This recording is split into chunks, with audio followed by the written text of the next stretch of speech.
Thanksgiving, everyone, and welcome to Sports Channel's coverage of St. John's football.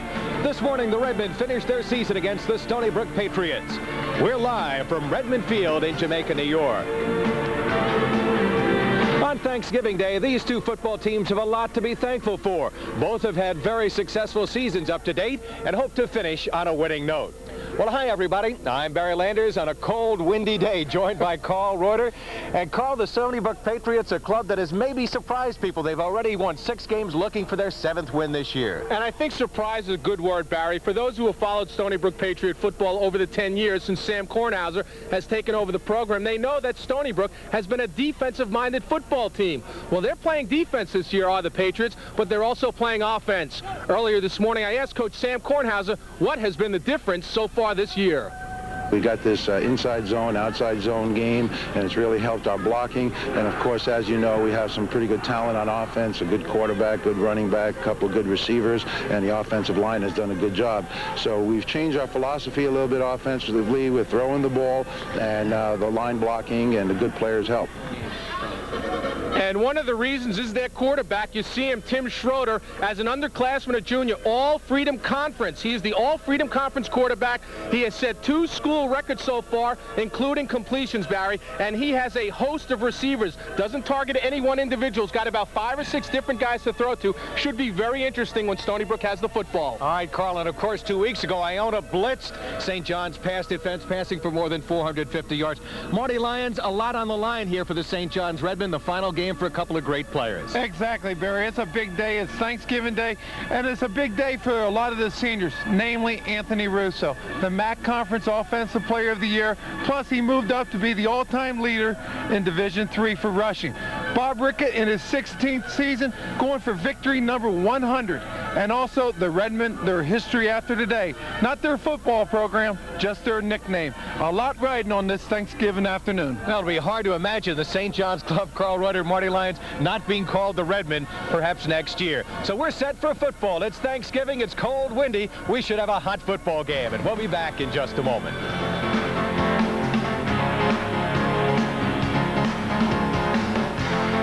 St. John's University football is brought to you by AC Delco Automotive Parts.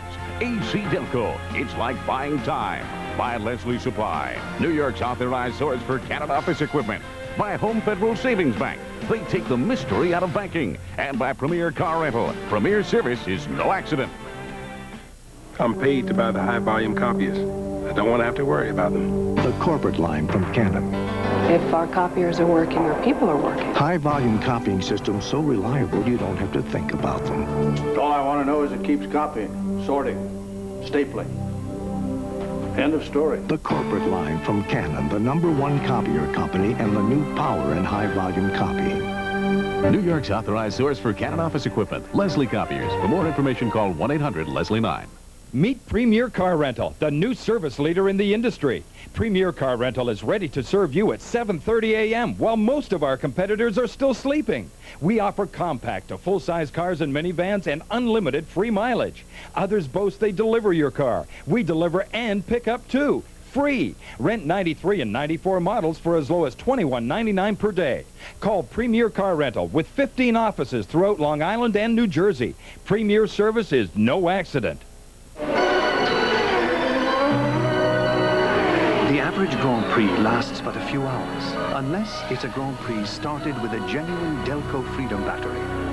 Delco's rated tops for taking the pole position in starting power and excelling in reserve capacity. Helps keep your engine in the race for a longer, more reliable life. AC Delco. It's like buying time.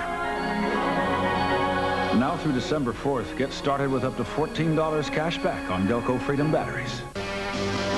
Still the greatest city in the world. What better place for a great university? A university with the largest college of pharmacy undergraduate enrollment in the country. One of the top law schools. And nationally accredited colleges of business whose programs are designed to meet the challenge of today's global economy. Yes, the city is New York, and the university is St. John's.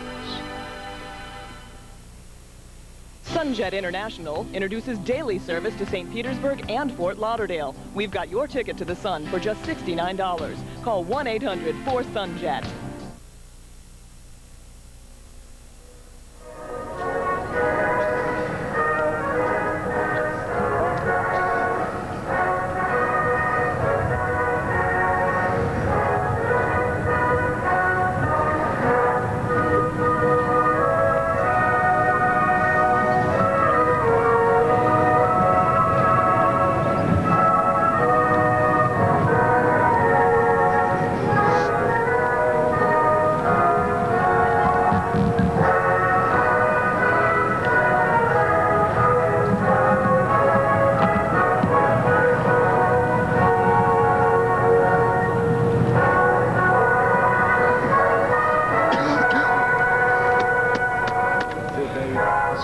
guys. Get ready to rock. Get up, baby. Get ready to rock, baby. Hey now, baby. Get ready to rock, baby. With the 14 seniors in the background being honored today on their final game, the national anthem played and the marching band, the color guard leaving the field right now. As we'll take a look at the series record between these opponents, this will be the 7th meeting. They met 6 times previously, all in the Liberty Conference, which of course disbanded last year, and St. John's with a 5-1 edge. 2 years ago, Marty, Stony Brook came out on top 37-35. Oliver Bridges rushed for 4 touchdowns in that game to lead Stony Brook, and of course Sean Sharkey threw 3 touchdowns in that game, had 4 interceptions, and they held Russo to just 69 yards on 22 carries. We'll be back with the start of today's game in just a moment. Get set for St. John's football on Sports Channel. For the challenge of a superior academic program taught by a world-renowned faculty to the working adult and returning student, attend the evening studies program of the State University at Stony Brook. Complete the graduate or undergraduate degree you've always wanted with a convenient schedule of weekend and evening classes all year long. Receive the unsurpassed quality of a private education at an affordable public university cost. The University at Stony Brook, learning raised to the highest power. Start a Chase Better Banking relationship and you could get a 9.4% no-fee credit card, a 4.95% home equity line with no closing costs, fee-waived checking with interest, $50 just for signing up. Chase Better Banking. Finally, a bank offering a good enough reason to move. Make a change for the better. Call 1-800-ADD-CHASE. Chase Manhattan. Profit from the experience. Barry Landers, Marty Lyons, Carl Reuter back at cold Redmen Field on a sunny Thanksgiving morning. The St. John's Redmen and the Stony Brook Patriots getting ready to go. They have not met for 2 years. Right now, Stony Brook a Division III team and St. John's a 1AA opponent. You can see the wind blowing, Marty. It was Stony Brook winning the toss. They will receive, and it's blowing from right to left. That would be from west to east. And what kind of effect do you think it's going to have as far as the game will be played? Well, Barry, I don't really think it's going to affect Stony Brook. They have a balanced offensive attack. They run the ball 50% of the time, and they pass the ball 50% of the time. I think if it's going to affect anybody, look for it to affect Sean Sharkey from the offensive side of St. John's.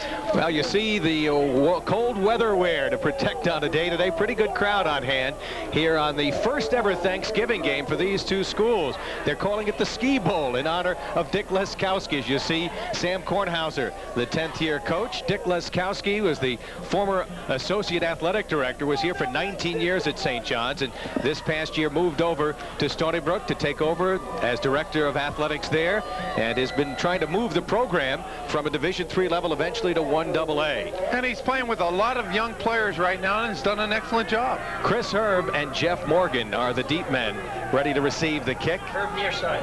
Herb is on the near side and Morgan on the far side. As we get set to go here, St. John's kicking off, going from right to left. Kicking off will be Joe Parker. And Parker's kick taken at around the 6-yard line and returned upfield by Chris Herb. And Herb, the freshman from Nazareth High School in Brooklyn, crosses the 25 to the 26-yard line. Brought down by Dan Ryan, the freshman out of North Babylon High School. Take a look at the Stony Brook starters. Ken Zach and Chris Delmadge are the running backs. Delmadge having a great season. The quarterback, Tim Schroeder. The wide receivers are excellent ones. Mike Barr and Leroy Saunders, both with over 35 catches apiece. The tight end's good. John Fisher. And the offensive line, a big line, led by Carl Simons, number 54. So here we go, 1st and 10 for the Stony Brook Patriots. As Marty said, a club that will pass and run quite a bit. Jim Heptig now in the game, number 12, along with Billy Justison.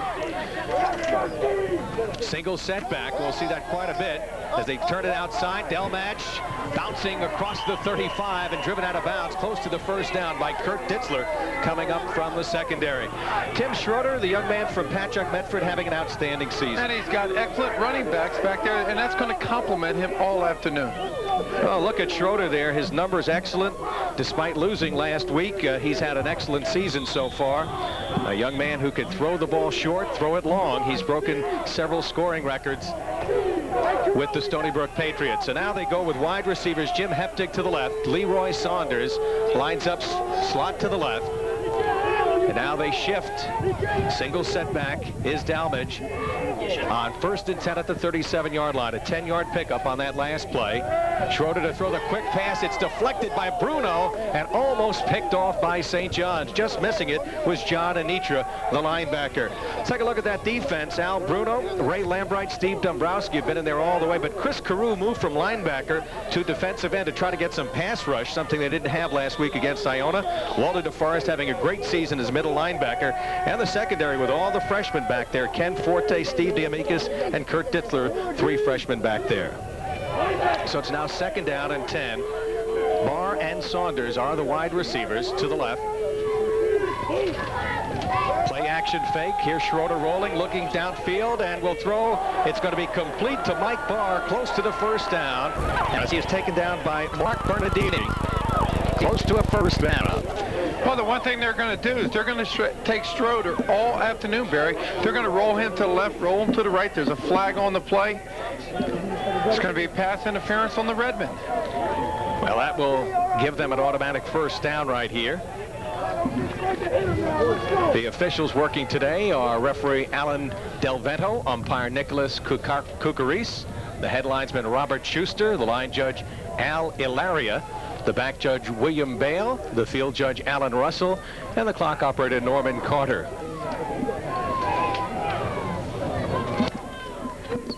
Pass interference on the defense. 1st down, off the start on the ready. So it'll be 1st and 10 for the Stony Brook Patriots. There's Bob Ricka seeking his 100th victory. Former CW Post star. Paul Porch now in the ball game as a wide receiver. As they shift again, you'll see a lot of formations out of the Stony Brook Patriots. The single setback is Delmadge. And they go to Delmatch off the right side of the line, cracks over the midfield, and is brought down by John Anitra. So a short pickup of around 3 on the play, setting up a 2nd and let's call it 7. And you see that balanced attack right now, Barry. Stony Brook's coming out there, running the ball on 1st down. Last time on 1st down, they threw the short pass. So they're mixing it up. They've got to keep St. John's guessing. Right now, St. John's defense, they've been struggling all year. Jim Heptig and Leroy Saunders have checked into the game. And over the ball comes center Brett Spinio. He's one of the Freedom Conference All-Stars. Leroy Saunders goes wide to the left. Almost out of bounds at the top of your screen. Again, they shift. That's Heptig lining up in that slot. On 2nd down for the Stony Brook Patriots. Schroeder rolling left. Throws over the head of his intended receiver, John Fisher. The All-Freedom Conference end out of Garden City, a 6'2", 220-pounder, who's their number 3 receiver with 31 receptions. This club, not one player they feature. You've got Barr with 38 receptions, Saunders, the other wide receiver, with 35, and John Fisher, quite a tight end with 31 catches this year. And one thing St. John's is going to have to do, and they're going to have to do it for 60 minutes today, if they're going to beat Stony Brook, they're going to have to put pressure on the quarterback. Right there, number 79, Ray Lambright, gets excellent pressure. Schroeder has to throw it out of bounds. All right, right now in the ball game, Jim Heptig and Mike Barr as wide receivers on 3rd and 7. Delmatch lines up as a wing to the right. Also in the game, Ken Zach, number 44, lining up as a wing. Now Delmatch back as the single setback on 3rd and 7. The handoff to Delmatch, tries the right side, looking for the 1st down, and good second effort, has it inside the 40 at the 39-yard line. Marty, they told us this guy was a bruiser, has strong, big legs, and he showed that bruising ability running over a couple of guys. Well, what happens there, the offensive line, they're going to collapse the defensive line, collapse the linebackers inside. Delmatch just takes it outside. Look at the offensive line. They collapse the entire defense. Delmatch, very strong legs, picks up the 1st down.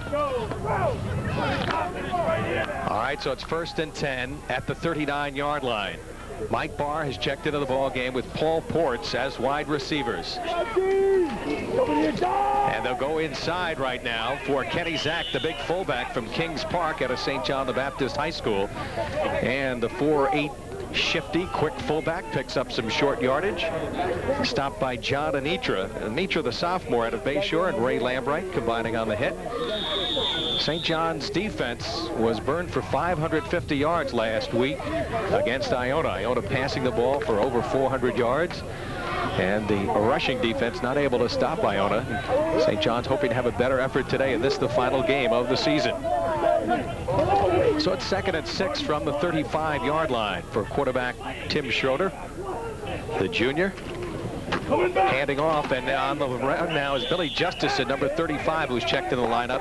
He'll pick up about 3 yards. He's a senior out of Deer Park. Big, strong kid. Stopped again by John Anitra. Now Justice, and you see number 35, broke his ankle in the 3rd game last year.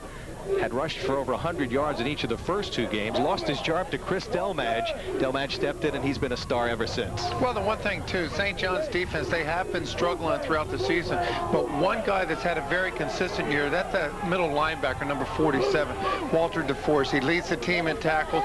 He's been up in double digits every game this season. 3rd and let's call it about 4.5 right here. Schroeder handing off the right side of the line. Delmadge driven out of bounds. Looks to be about a half-yard shy of the first down as he was driven out along the near sideline by, once again, John Anitra and Kurt Ditzler coming up from the secondary. There's a look at Ditzler and Walter DeForest, number 47. DeForest also into the tackle. What a year, Marty. Over 100 tackles. He leads the Redmen in that department. And what I like about this young man, he goes sidelines to sidelines. He's in there every play. He makes things happen. And the leadership he shows in the huddle just rubs off onto the other players. Transfer from Nassau Community College, played for that great John Anselmo program. And by the way, congratulations to Nassau Community, having just a marvelous year. They're ranked number 2 in the country in junior colleges and will be playing in the national championship game out in Idaho in a couple of weeks. Well, you saw the spot right there, Marty. And what Stony Brook is now, they've got a controlled offense. The running game's going. They're running a lot of counter trap. They're big offensive linemen. They're collapsing the defense of St. John's, and they're getting running room for these 2 strong running backs. Well, remember, they're going into the wind right now. The wind is coming from right to left. Jimmy Heptig has checked into the ball game with Mike Barr, number 82. They'll line up as wide receivers to the left, and also joined by John Fisher out there. Now Fisher will come back to a tight end, number 88. And Chris Delmadge remains the single setback. Schroeder has time and overthrows his intended receiver, John Fisher. So it'll set up a 2nd down play. Fisher, big target, is the best tight end that Sam Kornheiser has had in the 10 years that he has coached. And we said if St. John's is going to be effective today, they're going to have to come with the blitz right there. They have a strong safety blitz. Number 17, Steve Diamikis, he's coming off the corner, throws Schroeder completely out of rhythm. Leroy Saunders will line up along with Jimmy Heptig as wide receivers. Now you see number 44, Ken Zach, lining up. So they go with trips to the left side now. Zach a fullback, but an excellent receiver. Schroeder looking for Saunders. He's got it. Saunders at the 25. The speedster down the sideline and out of bounds inside the 15-yard line. They'll spot it at the 16. 1st and 10. Ken Forte on the tackle. Well, here we go. We're going to take a look at the trips to the left. You see the receivers. They're going to go downfield. They're going to clear out. Here's Saunders. He makes the reception right at the line of scrimmage. Then he uses his athletic ability to pick up the 1st down. Saunders, a kid, Marty, with tremendous athletic ability. Out of Harlem, went to Cardinal Hayes High School in the Bronx. A transfer from Grambling. He went down to Louisiana for a while. Didn't play down there, but just really learning this game of organized football. On 1st down, Schroeder looking to throw. Throws for the end zone and overthrows his intended receiver. Looking for Mike Barr, the junior, out of William Floyd High School in Mastic, out on here on Long Island. Ken Forte on the coverage. And again, there's a blitz by number 47, Walter DeForest. He's going to come in, hit Schroeder right as he plants his feet, makes the ball sail out of bounds. Well, that was something that they were going to do a little bit more. They didn't get much of a pass rush against Iona a couple of weeks ago, and they're going to have to blitz. They weren't getting it from the front 4. Well, the MAC Conference Championship game against Iona, the quarterback throws for over 400 yards. They only come up with 1 sack, and I think that was a big key of why they lost that game. Tom Prudy in just a tremendous game for the MAC champion Iona Gales. This time they go to Zach, and Zach stacked up after maybe a 1-yard pickup. The aforementioned Walter DeForest on the stop once again. It's very hard to run up the middle if you can't block number 47. He's going to be around the ball all afternoon. Good job by Steve Dombrowski to help set up that tackle for Walter DeForest. So now we face a 3rd and long situation, and Jimmy Heptig has come into the ball game for Sam Kornheiser. They'll alternate the wide receivers bringing in plays. This offensive line has done a good job this year. Carl Simons and Brett Spinio Two all-conference players. Schroeder rolling left, has protection. Now trying to get away. Gets hit as he throws. It's going to be incomplete. Looking for Jimmy Heptic. Pressure by Ray Lambright. He got that pass off with Lambright wrapped up around him. And Lambright, he's making great penetration.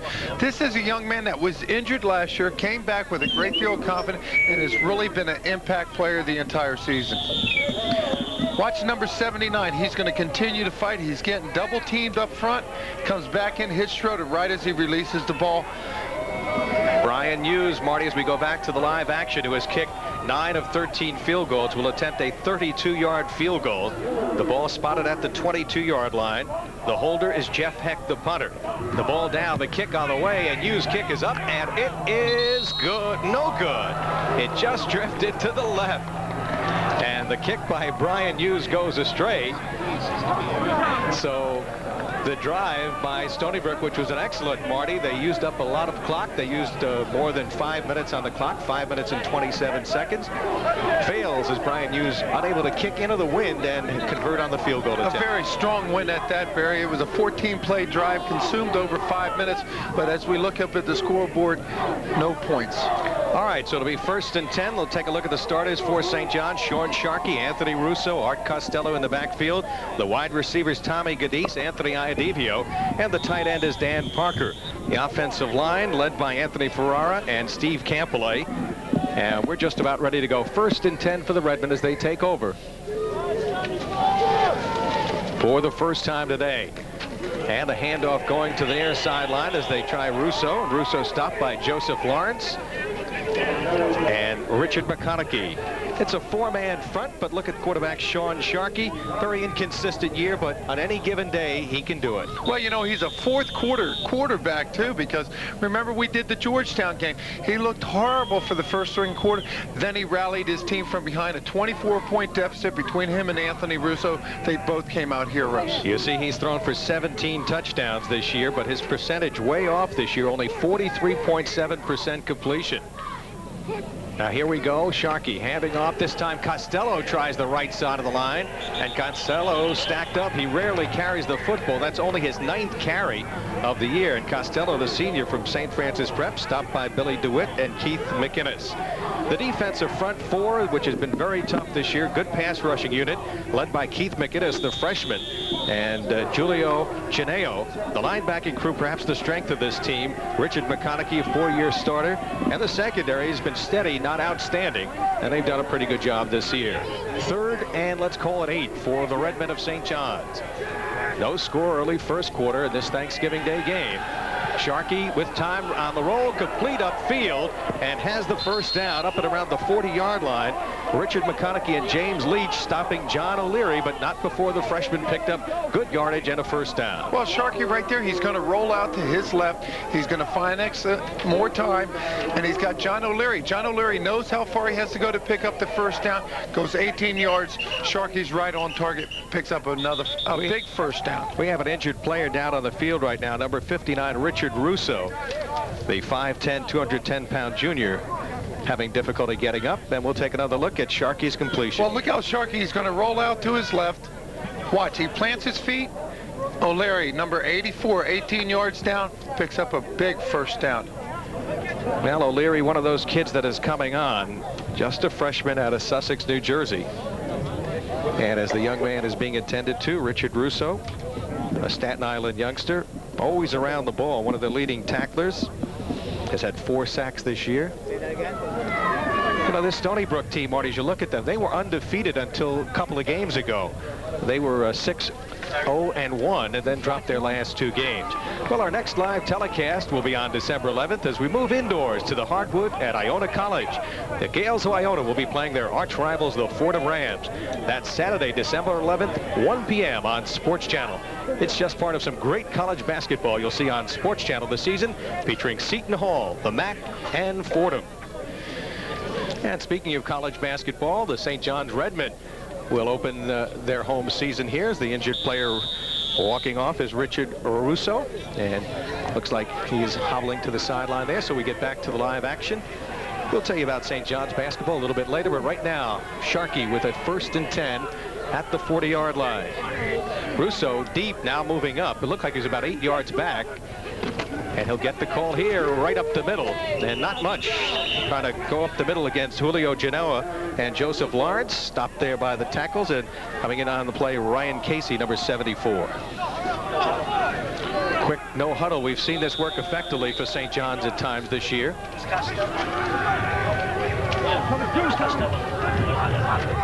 So it's first and rather second down, and let's call it about 7.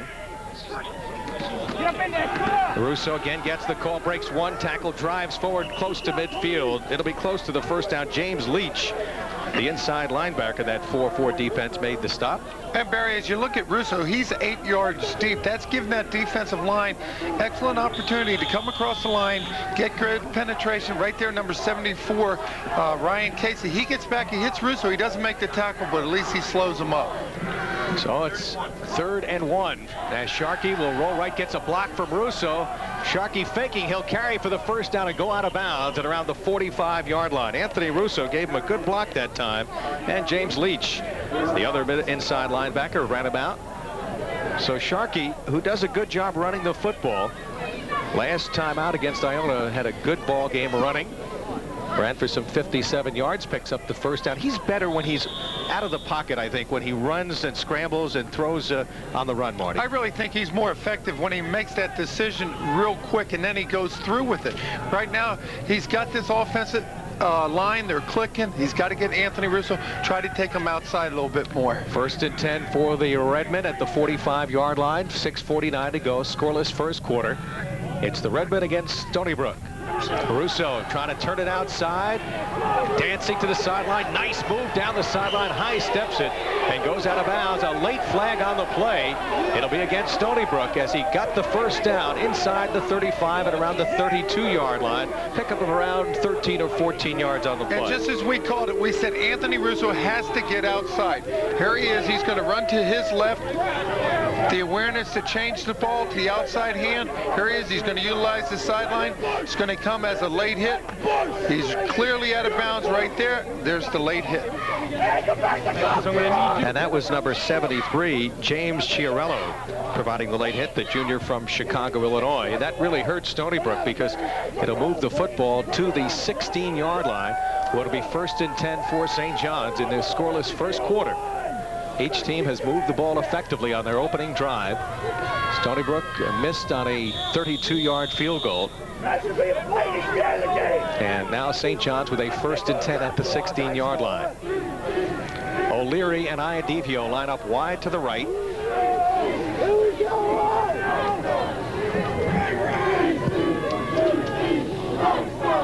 Atwood wide to the left. Sharkey, and inside the 10 to around the 9-yard line, Billy DeWitt on the stop. 7-yard pickup on the play, and O'Leary will check out of the ball game right now for the Redmen. So Sean Sharkey, who runs the quarterback draw very well, he's good size at 6'2", 208. This year their number 2 rusher on the team, 306 net yards, averaging 3.1. 2nd down, and let's call it 3.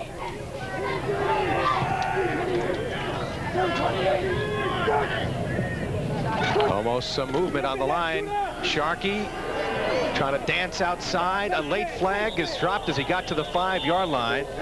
I beg your pardon, it was Russo on the run, and James Leach coming up with the tackle. But let's see what this penalty will be called upon. He's got a camera. We'll do a video on it when they set it up.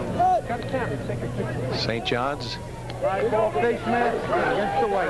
they're going to attack on another 5 yards, which gives St. John's a 1st and goal. So it'll be 1st and goal for the Redmen here. That's 2 costly penalties for Stony Brook. Let's see if we can pick up the face mask. Well, what I like about Sharkey so far, he's shown a lot of patience. There's Anthony Russo. He's going to take it outside. It's going to be on number 47, Leach.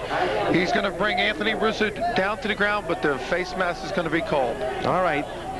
On this goal line situation, Brian Moynihan, number 80, and John Anitra, number 34, have checked in for the Redmen. Anitra, who normally is the linebacker, will play as a blocking back right here. 1st and goal for the Redmen. And they spot it at the 3-yard line.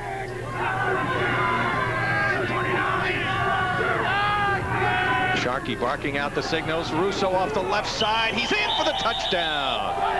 Anthony Russo with a 3-yard touchdown run. And for the season, that is touchdown number 16 for his career, number 59, and the 57th rushing touchdown for this All-American runner. And the one thing right there, the offense did mistake-free football, controlled the ball on the line of scrimmage. The one time Sharkey had to throw the ball to pick up the first down. He makes the completion to O'Leary. Well-designed opening drive. And John Ledwith has come into the ball game to attempt the extra point. St. John's jumping in front, 6-0. Ledwith was 3 for 3 in extra points last week. The kick is up, and the kick is good. And St. John's has taken the early lead here with 5 minutes and 30 seconds to go. The touchdown maker, Anthony Russo, giving the Redmen the lead. We'll be back in just a moment. Nobody Beats the Wiz gives you a Thanksgiving sale you won't want to miss. Inside our 52-page holiday catalog, you'll find Whiz Bucks, money-saving coupons worth over $1,318. Save on TVs, VCRs, camcorders, cameras, audio components, compact discs, cassettes, and more. This is our gift to you during the most exciting shopping week of the year. But there's no time to waste. Whiz Bucks expire 11 p.m. Saturday, November 27th. Nobody beats the Whiz.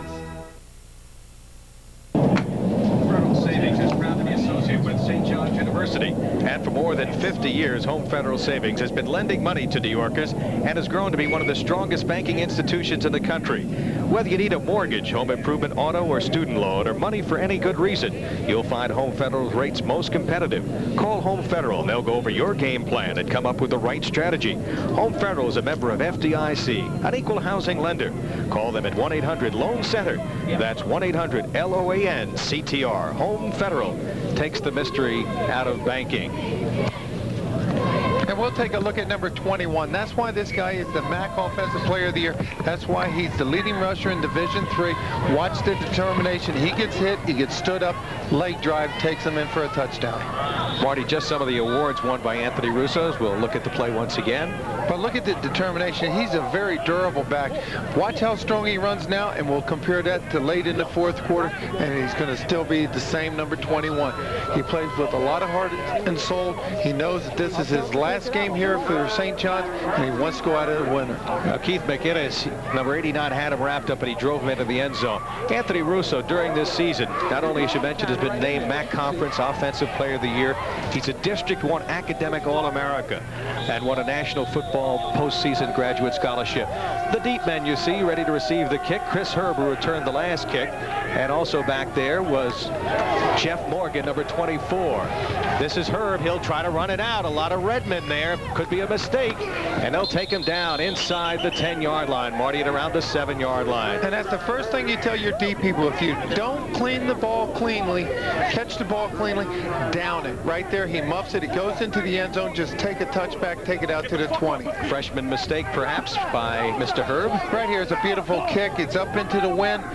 He's trying to field it up over his head. Just take it into the end zone, down it, take the field position. Dan Ryan coming up with his second special teams tackle. So it'll be 1st and 10 for Tim Schroeder, who engineered a fine drive that resulted in a missed field goal earlier. Jim Heptick and Mike Barr, the wide receivers. Now Ken Zach lines up as a wing to the left. Hand off to Dalmage. He tries to go off that left side of the line and just pushes across the 10, maybe to around the 11-yard line, where he was brought down by Walter DeForest. Walter, out of Bonita Springs, Florida, played his high school football, however, in Connecticut. And there's a look at Chris Dalmage. That scoring summary, 10 plays, 80 yards, took a little over 4 minutes. And Anthony Russo coming up with the touchdown.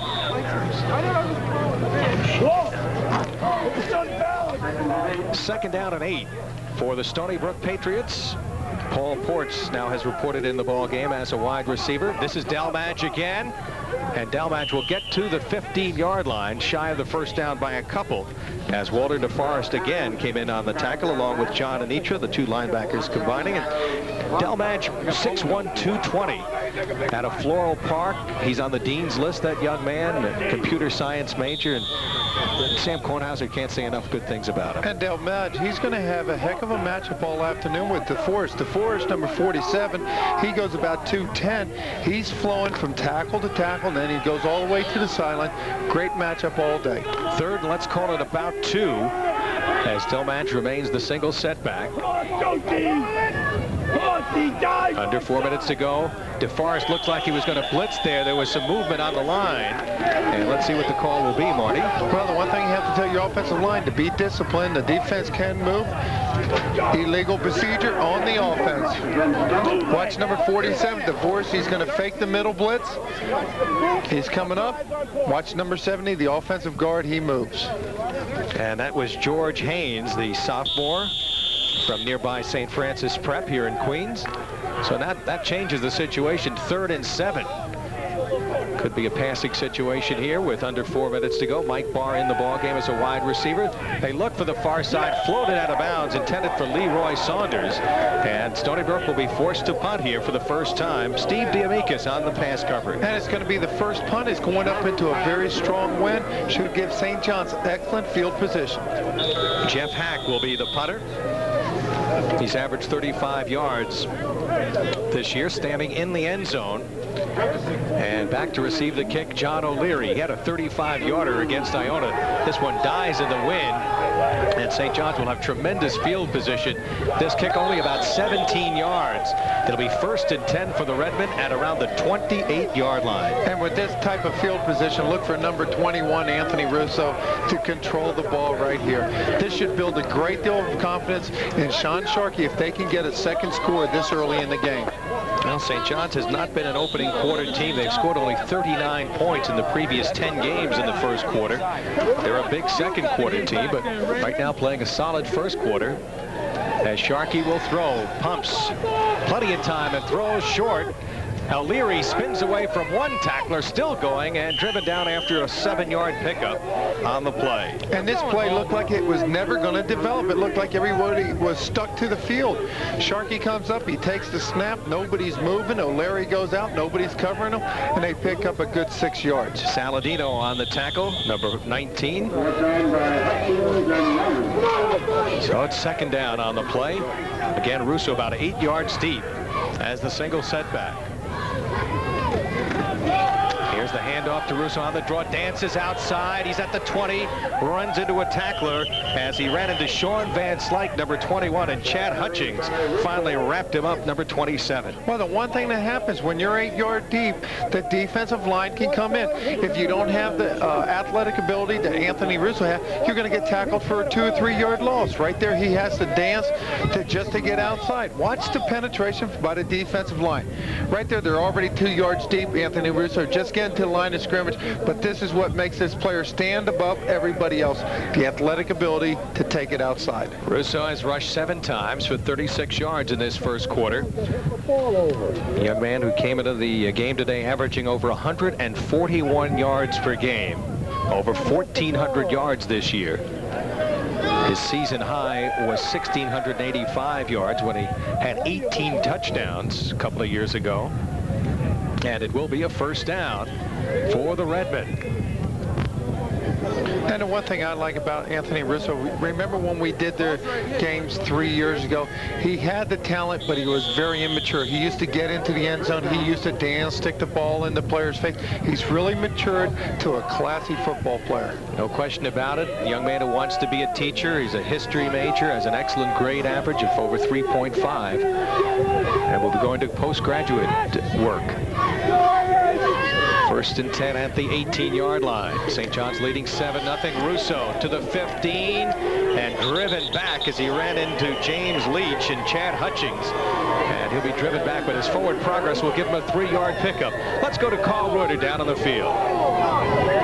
Barry, you've got to admire friendship like you have with Anthony Russo, wearing number 87 on his wristband, on his left wrist there. His good friend, Tom McPherson, who had a great game here against Marist, scored 3 touchdowns, and played a game after that, got hurt, and had knee surgery last week, and torn ACL on that right knee. And these two guys are best of friends. They've been talking to each other when the teams have come off and exchanged offense and defense. All right, Carl Sharkey running, trying to get the first down, brought down at around the 10 by James Leach.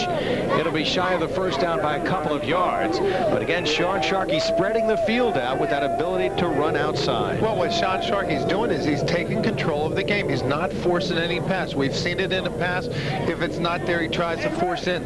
Today, he's making that commitment. If it's not there, I'm going to run. Put him in a 3rd and 1 situation. Sharkey has gained 12 yards on 3 carries. John Anitra has checked into the ball game in the backfield for St. John's in a short yardage situation. 3rd and 2.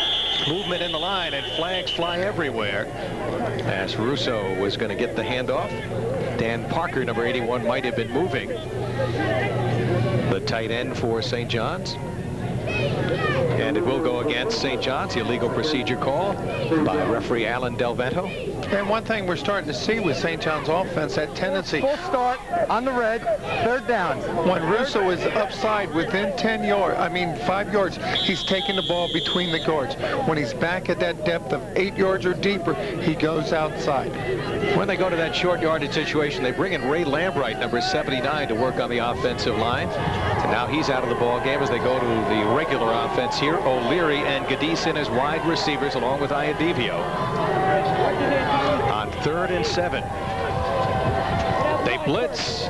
Sharkey trying to get away and throws on the run. And O'Leary could not hang on. He was open on the near corner as the defender was late in getting over there. James Saladino. But the pass goes incomplete, and John Ledwith will come on to attempt a field goal. And if O'Leary doesn't get turned around, it's an easy 6 point. Sharkey throws an excellent pass. He has to turn around the receiver. Again, he's going to roll to his left, throw on the run. Here's O'Leary. He has to do a 180 to come back for the ball just off his fingertips. So this will be a 32-yard field goal attempt for John Ledwith. He's 3 for 6 in field goals this year, long of 32. This will equal his longest if it goes, and it hits the upright and bounces back. Only on Thanksgiving Day, right there, both teams. Where are the Goblins? So both teams missing field goals at St. John's with 56 seconds to go in this first quarter. Holds on to a 7-0 lead. Of course, Ledwith beat Iona as a freshman. Marty, we were here. First game you and I ever did together 3 years ago. In the final play of the game, kicked a field goal to beat Iona. And remember, he's going to kick with the wind. He's got to play to win. It's going to come from the east, the northeast. It goes up, going to hit the outside upright. You could see the wind whipping the pennant on top there. So Stony Brook takes over for the 3rd time. And the reaction, see, the one thing that he doesn't do, Ledwith, he's got to follow through. It's not just a chip shot just because you have the rain. Schroeder rolling right and dumping it off complete on the near sideline. And John Fisher picks up the first down up to around the 33-yard line. And DeForest all the way down the field to make the tackle. John Fisher coming up with the reception. The young man from Garden City, whose brother, by the way, is playing in the high school football championship game today. Garden City High School playing at CW Post today against Mepham High School, 2 fine Long Island programs. So I wonder if one parent is here watching the older brother and one's out there. Or they could be there with a TV set. That's true, if they can plug into Sports Channel. 35 seconds ago, blitz again. They pick it up. Billy Justison on the carry, and he'll get across the 35 to around the 37-yard line, maybe a 3-yard pickup. And John Anitra right there, the outside linebacker, he's going to come on the blitz. And anytime you have your outside linebacker and you have a guy like 47, we're going to be talking about him a lot today. He does the cleanup job and holds the runner to a 2-yard gain. Well, Stony Brook Patriots, a club that averages in the 20s as far as points are concerned. Averaging 23 points, giving up 19.4, and that is it. That's the end of the first quarter. Time out of the field after 1 at St. John's 7 and Stony Brook nothing. We'll be right back. If you've ever struggled with a handheld trimmer, you'll love this revolutionary new kind of trimmer on wheels. Just look how easy it rolls on those two big wheels and glides in any direction on this front-mounted mobile. It's perfect for trimming around rocks, along fences, buildings, sidewalks, and in all those hard-to-reach corners. The new DR is also a mower. It cuts tall grass, waist-high weeds, even wet grass and rough areas with never-before ease. There's no steel blade to bend or dull. You'll just love what the DR Trimmer Mower can do for you and your property. A big color catalog is just $2. Call toll-free 1-800-654-3900. That's 1-800-654-3900 for your big color catalog all about the revolutionary DR Trimmer Mower.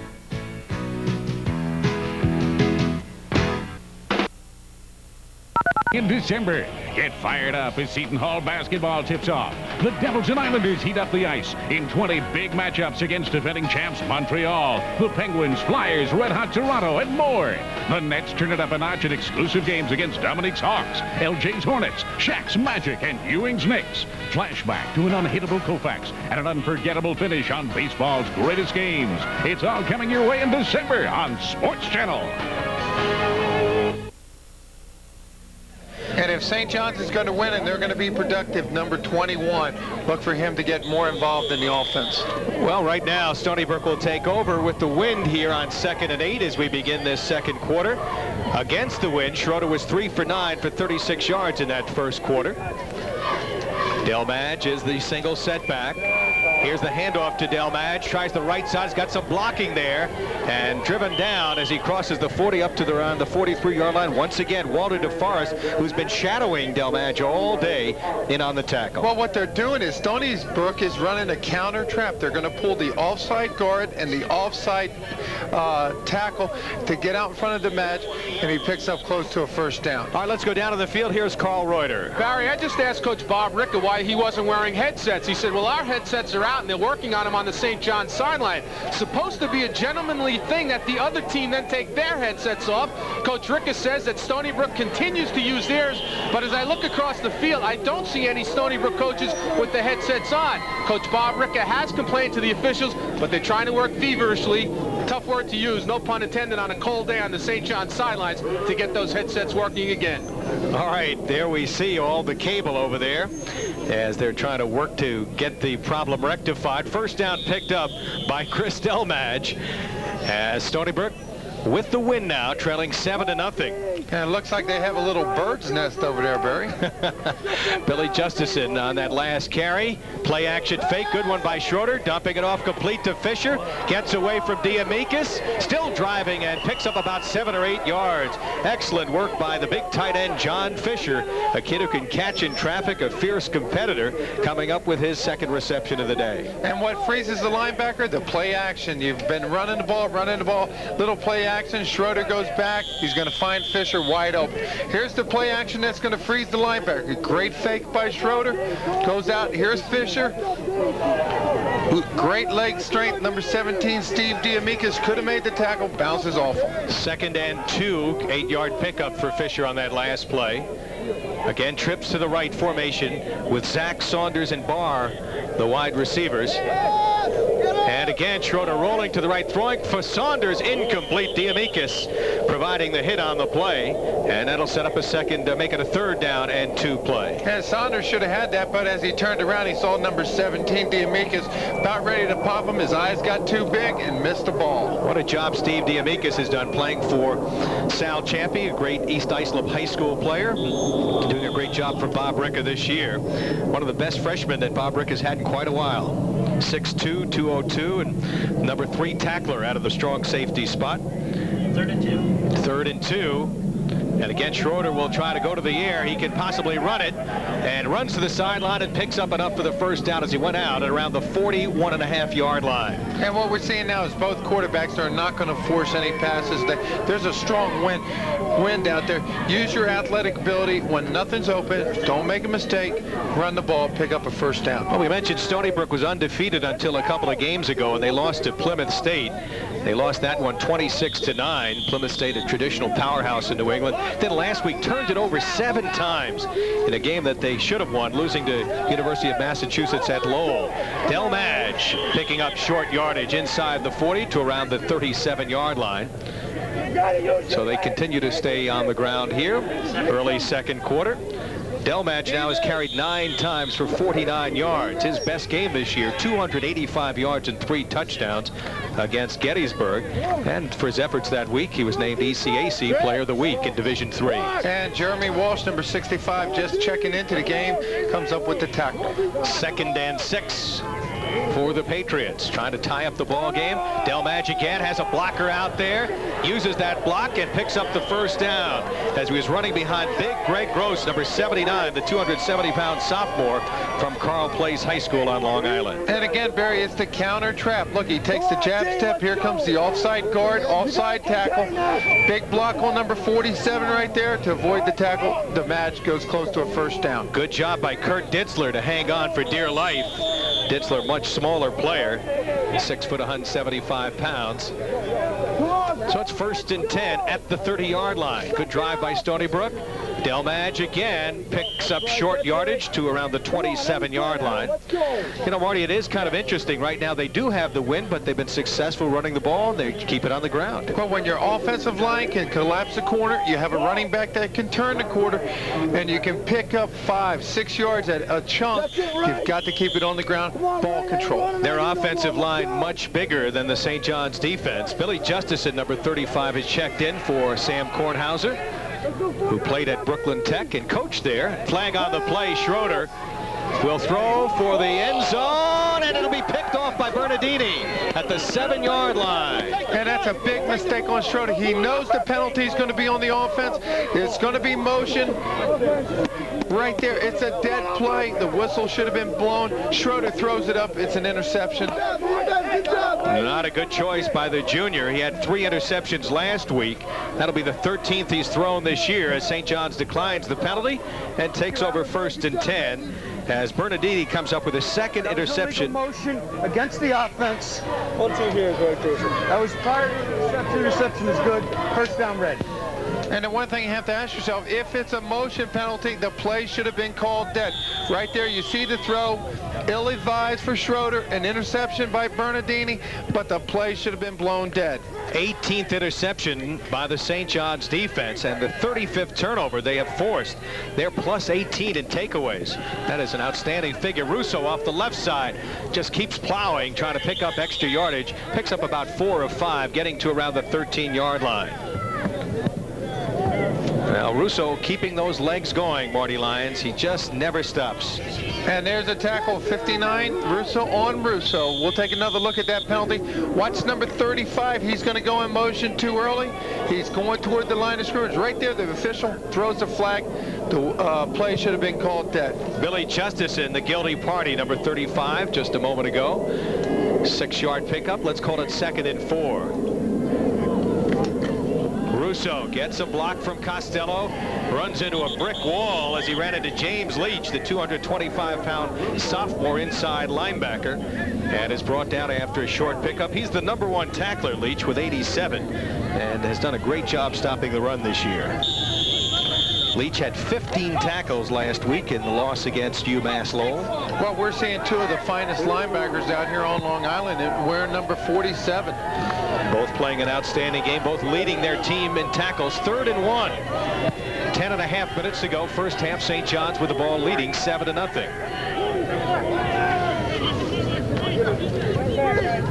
Now Sharkey with the clock running down to 0. It's actually not working. And now it shows 0. Let's see what the call will be.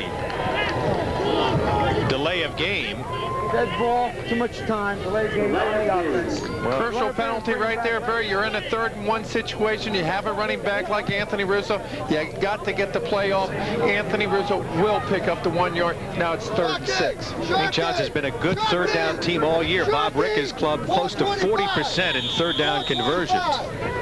Well, you saw Sharkey right there. He's going to go up to the line of scrimmage. He's going to audible. They go from a split back to an eye back. Runs out of time. All right, here we go now. as Robert Tirado in to block. The handoff to Russo, tries the left side, spins away, and will pick up the first down with good second effort. Richard McConaughey, number 45, brought him down, but Russo, who after getting hit, you just can't stop him with one tackle. Well, McConaughey is there to make the tackle, but this is the difference between being good and great. Anthony Russo, just that second and third effort. Part of the crowd on this cold, very chilly, windy day here on Thanksgiving, watching St. John's and Stony Brook. First ever Thanksgiving game for either club. First and 10, they mark it at the 20-yard line. Now we have a bit of a delay here. The yard marker's not exactly set. And St. John's has gone back to the I formation. They've brought in number 39, Costello. Well, they may be talking about the headset problem as well, as you see referee Alan Del Vento there. When you bring in a guy like Art Costello, number 39, he's in there to block for number 21, Anthony Russo. Been very successful all season. Haven't heard from Anthony Iadivio yet today. Iadivio, of course, had 14 catches 2 weeks ago to set a school record for 193 yards against Iona. He's lined up wide to the bottom of your screen, number 25. The Sharkey will stay on the ground to Russo, and Russo picks up short yardage to about the 24. Joseph Lawrence on the tackle. Well, when you got Costello in there, you should run behind him. He's an excellent blocker. He's going to go outside, cut down the outside linebacker. Instead of Russo taking it outside, he goes back inside for a very short gain. Delv Caldiero, defensive coordinator, with the headset. Let's go to Carl Reuter right now on the field. The story is that Stony Brook apparently got their headsets back on working, and the officials didn't know about it. They saw Bob Moltisanti, the offensive coordinator, with his on. They told him to take them off. Then they went back to the other sidelines. They saw they had him on. Lack of communication between the officials and the coaching staffs on both sides on whether these headsets are working or not.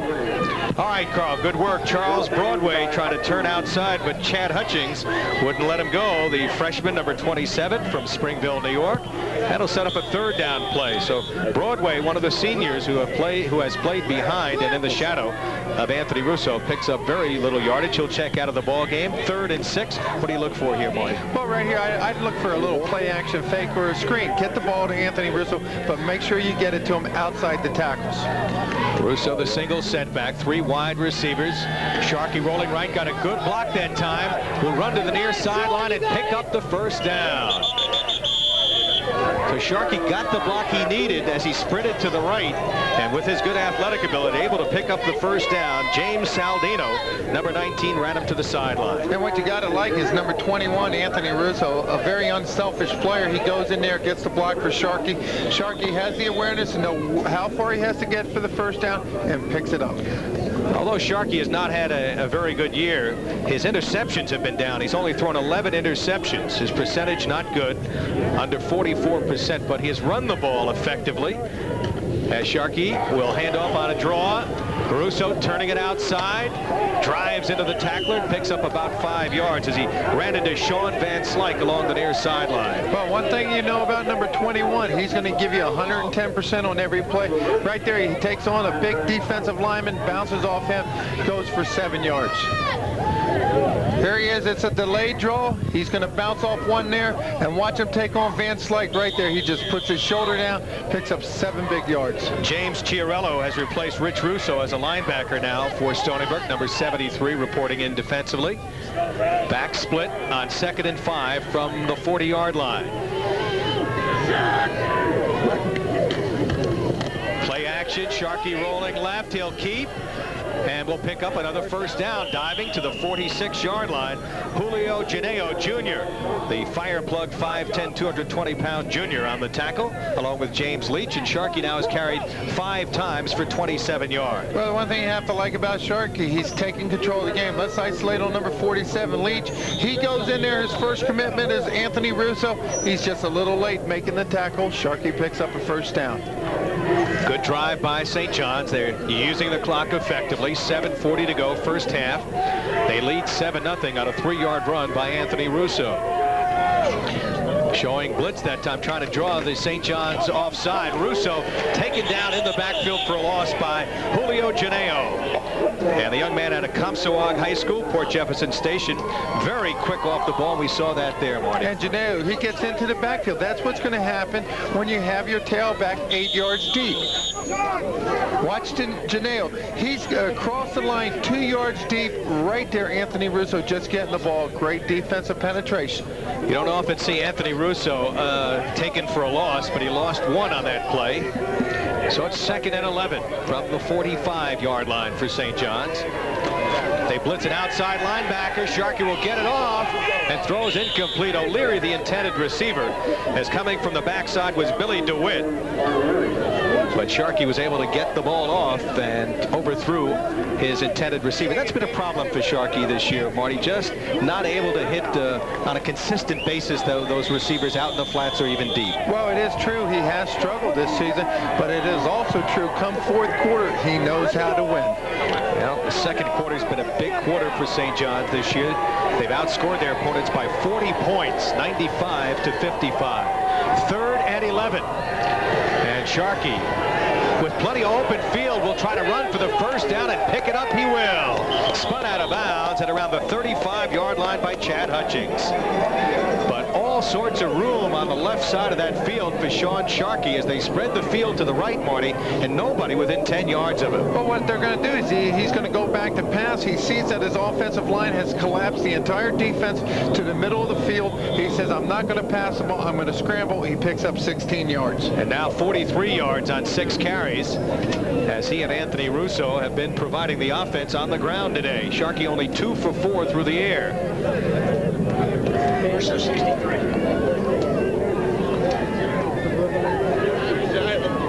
First and 10, they'll play action, and this is Sharkey in trouble. Looked like maybe a busted play that time as he is stopped by Ryan Casey, number 74, the quick end from Paramus, New Jersey. Just a little confusion there. You got Anthony Russo. He's going to go up the middle. Sharkey holds on to the ball. It looked like Sharkey almost thought he handed off the ball and then realized he was stuck with it. Well, this Stony Brook team, a very young team, only 3 seniors. Here we go, Barry. We take a look at it. It's a play action. He's supposed to go outside, nowhere to go. Casey comes in, closes the door. Sharkey on 2nd and 9. Chased, will throw, and a fine catch at the 25-yard line. As he was being chased, got that ball off to O'Leary. Keith McInnes was putting the pressure on, and O'Leary with his 3rd reception of the afternoon, or late morning, we should say. Well, Sharkey right there showing a great deal of confidence in his arm. He's going to scramble out to his right. O'Leary, it's a tight rope thrown in there to number 84. There it is. Just picks it right off his shoelaces. We'll have a penalty tacked on the play against Stony Brook. And boy, these penalties have hurt Stony Brook. You remember on the first St. John's drive, 2 penalties hurt him. And another personal foul. Well, Sam Kornhauser could not be happy about that. It's 1st and 10 at the 13-yard line. Once again, here's Carl Reuter on the field. Barry, the explanation on why Anthony Russo might lay 6 or 7 yards behind the line of scrimmage is because they're usually set up in a stretch formation. The explanation being that Anthony Russo has then some extra time to read the defense to see where he might make his breaks. All right, Carl, and he has great vision. There's no question about it. Well, the more time you give him, the more time you give the defensive line to get that penetration that they need. Now he follows a Costello block, cuts back, and will get inside the 10 to around the 9-yard line, about a 3-yard pickup. Brian Schwartzbein, number 90, coming up on the tackle. And now O'Leary will check into the ball game, replacing Gadis as they bring a play in from the sideline. 5:20 to go, first half. St. John's leading 7-0 and looking to add to that right now. 3-yard pickup on that last play. Working out of the eye. Costello is the fullback, Russo the tailback. This is Russo. Hit as he tries to go up the middle and will get maybe to the 6-yard line. Keith McInnes, that good-looking freshman who leads this club with 6 sacks. Number 89 on the tackle, along with number 59, Rich Russo. So Russo, the junior from Newdorf High School in Staten Island. He was the guy who was injured, you may remember, early in the first quarter, but back in the action here. 3rd and 4 for St. John's. Big play coming up here as Gadis lines up wide to the left. You see Russo there. Iadivio to the right, looking to the right side, and looking in the end zone for Iadivio, and it's incomplete. Sean Van Slyke wrapping up Iadivio as the ball came to him. And Van Slyke's on man-to-man coverage right there. Iadivio's in the end zone. Ball's a little overthrown, and give a lot of credit to number 21, Van Slyke. He comes in, knocks the ball to the ground. Here it is. Here's Sharkey. He's going to roll out to his right. The ball's up a little over Iadivio's hands. Goes down. Back to the live action. Iadivio to hold on a 24-yard attempt by Ledwith. It's up, partially blocked, and will fall short. So Ledwith 0 for 2. Chad Hutchings and James Leach getting in quickly on the attempted field goal. And a lot of penetration by Stony Brook's defense to get back there and block that field goal attempt. 3rd block by Chad Hutchings this year. Time out of the field. Ledwith's field goal goes astray. We'll be back from St. John's with the Redmen leading 7-0.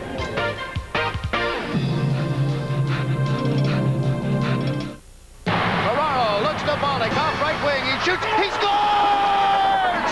Islanders win in overtime! If you missed the excitement last season, here's your chance to get in on it. All Islanders season ticket plans are on sale now. It's a new ice age of home, heart, and heroes. Your hometown team playing with a lot of heart, dedicated to taking you all the way to the Stanley Cup. Call 1-800-882-ISLES and get your tickets now.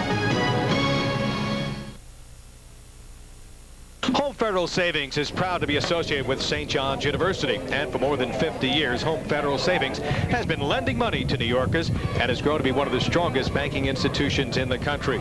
Whether you need a mortgage, home improvement, auto or student loan, or money for any good reason, you'll find Home Federal rates most competitive. Call Home Federal. They'll go over your game plan and come up with the right strategy. Home Federal is a member of FDIC, an equal housing lender. Call them at 1-800-LOAN-CENTER. That's 1-800-LOAN-CTR. Home Federal takes the mystery out of banking. Let's go quickly down to the field to Carl Reuter. All right, Barry, thank you very much. With me is Len Genova. And Len, your association, the call letter is a little bit different. Why don't you tell the folks what you're all involved with? Well, AAES stands for Athletics and Academics Equal Success. And what it is it is a nonprofit organization that I started 2 years ago with the goal and the purpose being to assist financially underprivileged high school student athletes in the New York City area develop not only athletically but academically. And we have terrific academic staff, Rich Kosick being the director. And what we do is we offer a summer clinic, which is the foundation of our program, and we follow that up with continued contact throughout the student senior year, and we cover a whole wide array of subjects ranging from the college application process, how to recruit college if you're a student athlete who isn't going to be given an athletic scholarship, as well as how to find a summer job. So all skills that are necessary and certainly ones that students will need during the course of their senior year. Len, good luck with the program. Happy Thanksgiving. Thanks for stopping by here. Thank you, Carl. All right, back upstairs. Barry? All right, Schroeder throwing incomplete on 2nd and 1, so it'll be 3rd and 1. Just before that, he had teamed up with Mike Barr, a 9-yard reception. Barr with a fine catch on one knee. And now the junior quarterback faced with a 3rd down play. He's 4 for 13 for 43 yards and 1 interception, which didn't come back to haunt him as St. John's missed the field goal opportunity. St. John's has missed 2 field goals. Stony Brook 1, and the Redmen lead it 7-0 as they have 3 wide receivers to the right on 3rd and 1. And Schroeder will hand off to Dalmage. Dalmage trying to get the first down with second effort. May have it as he got to the 31-yard line. Looked like they had him stood up. Steve Dombrowski and Al Bruno, but with good leg drive, able to squirt and pick up that first down. And you see Stony Brook there in a hurry-up offense. They're looking up at the clock. They want to get some points on the board before halftime. 3:36 to go in this first half, trailing 7-0. Delmage, again the single setback. 3 wide receivers, Zach out to the right with Heptic and Barr.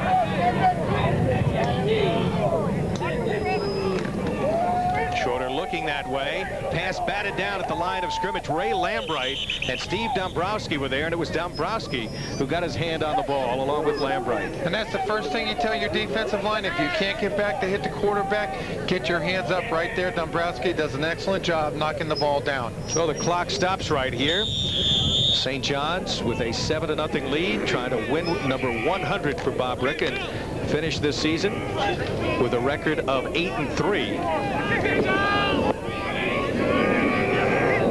And Stony Brook also having a successful season. They're 6-2-1 going into play today. This is Saunders trying to get a block. Diamikis can't get him. And Saunders will pick up short yardage as he gets to the 35-yard line. Again, Walter DeForest, who's all over the field on the tackle. Last game, he had 16 tackles against Iona. Well, a lot of times you don't have to make the tackle. You have to make the adjustment right there. DeForest, he's going to make the adjustment. Give a lot of credit to Steve Diamikis. He doesn't make the tackle, but he makes the running back alter the run. So now they'll line up trips to the left as you see Walter DeForest, the junior who has solidified this St. John's defense. Schroeder with time, throwing upfield, and the catch is made by Mike Barr. Has the first down at the 50 and driven down at the 46-yard line by John Anitra. So Mike Barr, their leading receiver, kid who runs good routes, can catch in traffic, and has an uncanny ability to find the opening, comes up with his third catch at a 19-yard reception. And how many times have we said all season it starts with the offensive line? Pass protection. Schroeder goes back, nobody on him, makes the completion to Mike Barr. Barr now with 41 receptions, the most in Stony Brook's brief football history, which is 11 years old, their program on a varsity level. First and 10 for the Patriots. Delmadge gets a block on the right side. Frank Gross into the secondary, spinning. Great effort inside the 35 to the 34-yard line. And a 14-yard pickup gives him another first down. Again, it's the counter trap. He's going to run right behind number 79, Greg Cross. Cross is going to make all the damage. Look at him. He's a big boy. He's pulling out. Then the match, he's going to make things happen. He dances right through the line of scrimmage, picks up a big first down. Much like Anthony Russo, he's the kind of kid, as the game goes on, gets better, Marty. Well, he's a lot bigger than Anthony Russo. He's 6'1", 220 pounds. He's got legs like Earl Campbell. They try Delmadge again. Look at him break that first tackle and goes inside the 30 to around the 26-yard line before John Anitra brought him down. DeForest looked like he had him wrapped up. You don't see this many times. Walter DeForest missing a tackle. Look at the low center of gravity.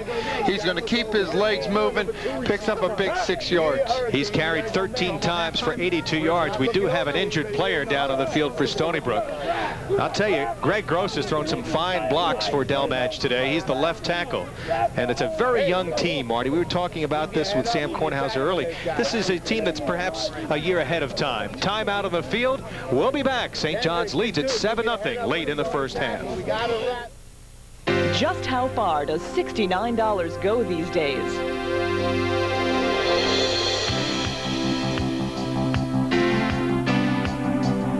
Would you believe all the way to the sun? On Sunjet, New York to St. Petersburg, just $69. New York to Fort Lauderdale, $69. Call 1-800-4SUNJET to reserve your seat. Sunjet, we've got your ticket to the sun. I'm paid to buy the high-volume copiers. I don't want to have to worry about them. The corporate line from Canon. If our copiers are working, our people are working. High-volume copying systems so reliable you don't have to think about them. All I want to know is it keeps copying, sorting, stapling. End of story. The corporate line from Canon, the #1 copier company, and the new power in high-volume copying. New York's authorized source for Canon office equipment, Leslie Copiers. For more information, call 1-800-LESLIE-9. The injured player is sophomore Joe Murphy, number 75. Right now, let's go down to the field and call Reuter. Barry, in about 2 minutes and 12 seconds, that's what's on the clock. We'll have halftime, and at halftime this afternoon, this morning, whatever, Thanksgiving year, we'll have a musical montage on Anthony Russo, the great running back from St. John's. Also be joined by Dick Laskowski, the Dean of Physical Education, now at Stony Brook. Barry, as you mentioned, 19 years under Jack Kaiser at St. John's. And they're calling this the Ski Bowl in honor honor of Dick Laskowski instead of the Turkey Bowl or Thanksgiving Day Bowl. But here we go with 2nd and 4 facing Stony Brook. 2:03 to go as Joe Murphy has been replaced by number 61 Matt Kleppice in the offensive line. Delmadge gets a block inside the 25, driving. DeForest trying to wrap him up. They say he's down inbound, so the clock continues to run as Bernardini came over to help out on the tackle as Carl Simon threw a nice block there. The big 6'5", 265-pound junior, number 54. Well, when you run the counter trap and you've got somebody, an offensive tackle that loves to hit people, 6'5", 265, Carl Simons, he's going to knock enough room for you to pick up a first down. Marty, you don't find that kind of size in Division III programs, and he's one of the bellwethers of this Stony Brook team. Just a junior at a New Hyde Park, an honor student. 1st and 10 at the 20, the clock running, minute 30 to go. Schroeder looking, throwing incomplete at around the 10-yard line as the intended receiver was number 82, Mike Barr, their all-time leading receiver, and just a junior out of Mastic, Long Island. Clock now stops with 1:26 to go. So it'll be 2nd and 10 for Tim Schroeder, who has thrown for 10 touchdowns this year. St. John's. Timeout taken by St. John's. Timeout on the field. We'll be right back. The Redmen lead it 7-0.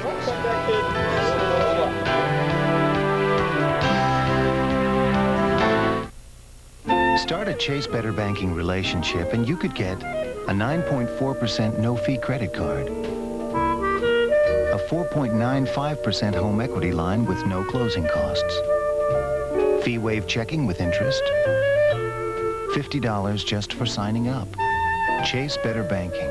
Finally, a bank offering a good enough reason to move. Make a change for the better. Call 1-800-ADD-CHASE. Chase Manhattan.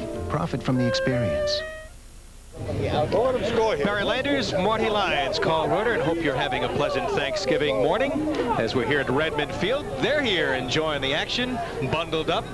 Wind chill factor probably about 15 degrees, but at least the sun is shining right now, and it's shining down on the field. But interesting, Marty, both teams have moved the football, but once they get in that red zone, they don't seem to convert. And that's what your offense coordinator stresses all week. Every time we get in the red zone is from the 20-yard line to the end zone. You have to get some points. The last time Stony Brook had the ball, a ill-timed pass by Schroeder was picked off. They'll stay on the ground at Dalmadge. Big hole to the 10. To the 5, look at him drive to the 3-yard line. And what a hole it was, Barry. Offensive line just doing an excellent job. DeMadge, he takes it all the way down inside the 3. Stopped there by number 28, Mark Bernardini. Watch the offensive line open some holes. There's DeForest, he's being blocked. The leg drive, number 28, Bernardini saves a touchdown. One of the guys who just checked into the game, 61, Matt Kleppice, the sophomore from Poughkeepsie. And now it's goal to go at the 2-yard line, working out of the power ride. Delmadge at the 5 to the goal line, and he is in for the touchdown. And Delmadge already over 100 yards, and we're not even to halftime. An excellent drive right there. Delmadge running the counter trap. The offensive linemen are controlling St. John's defense. 13th rushing touchdown for the super sophomore from Elmont, Long Island, out of Floral Park High School, as he comes up with the short touchdown run and a nifty drive by Stony Brook. Sam Kornhauser says, I love you, young man. You're a great student and a great football player. He should love him. This young man can play. He can take it inside. He can take it outside. Brian Hughes on the extra point, and we are deadlocked at 7 with 1:01 to go in this first half. This young man just touching the edge of his ability, just learning the nuances of being a running back. And Delmadge right there with that run puts him over 1,000 yards rushing for the season. Well, he's a polite, quiet kid off the field, but he explodes when he's out there with his running ability. Here, we'll take another look at the touchdown right here. Schroeder, mistake-free, but watch number 34. There's the leg drive come right here. Dombrowski hits him on the 3. Excellent leg drive, takes it in for the score. And at 6'1", 220, again, you don't find that kind of size in Division III. And we mentioned Stony Brook trying to move up. By the year 2000, they hope to be a 1AA program under Dick Leskowski. And I'm sure Carl Reuter will talk about the move from Division III in just about all of their sports to Division 1AA. They're playing some Division II teams and a 1AA team this year. They've got to comply with the Division II rules and eventually move up to 1AA by the year 2000. Well, I think when you look at his size, he's 6'1", 220 pounds.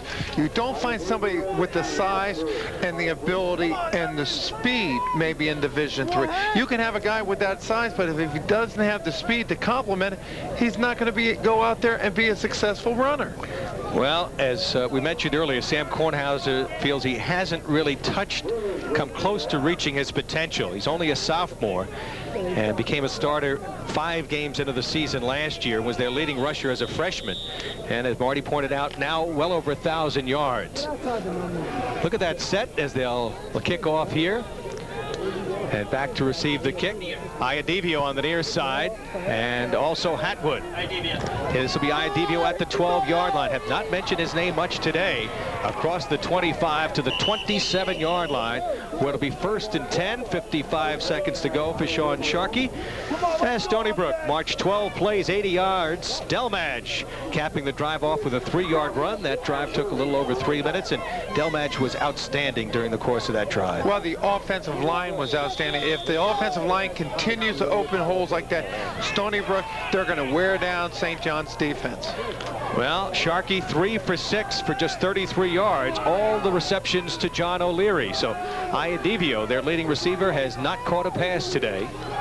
And we'll give you Russo's number in a moment, as Russo gets the call and hit in the backfield. Defense sparkling there as they come up with a big play. Joe Lawrence, number 72, the All-Freedom Conference tackle on the hit. You can say what you want about putting your tailback 8 yards deep. That gives the advantage to the defensive line. Number 72, Joseph Lawrence, he's going to make penetration. He's 3 yards deep before Anthony Russo gets the ball. You're not giving your best offensive weapon an opportunity to work. Russo 17 carries for 69 yards and 1 touchdown.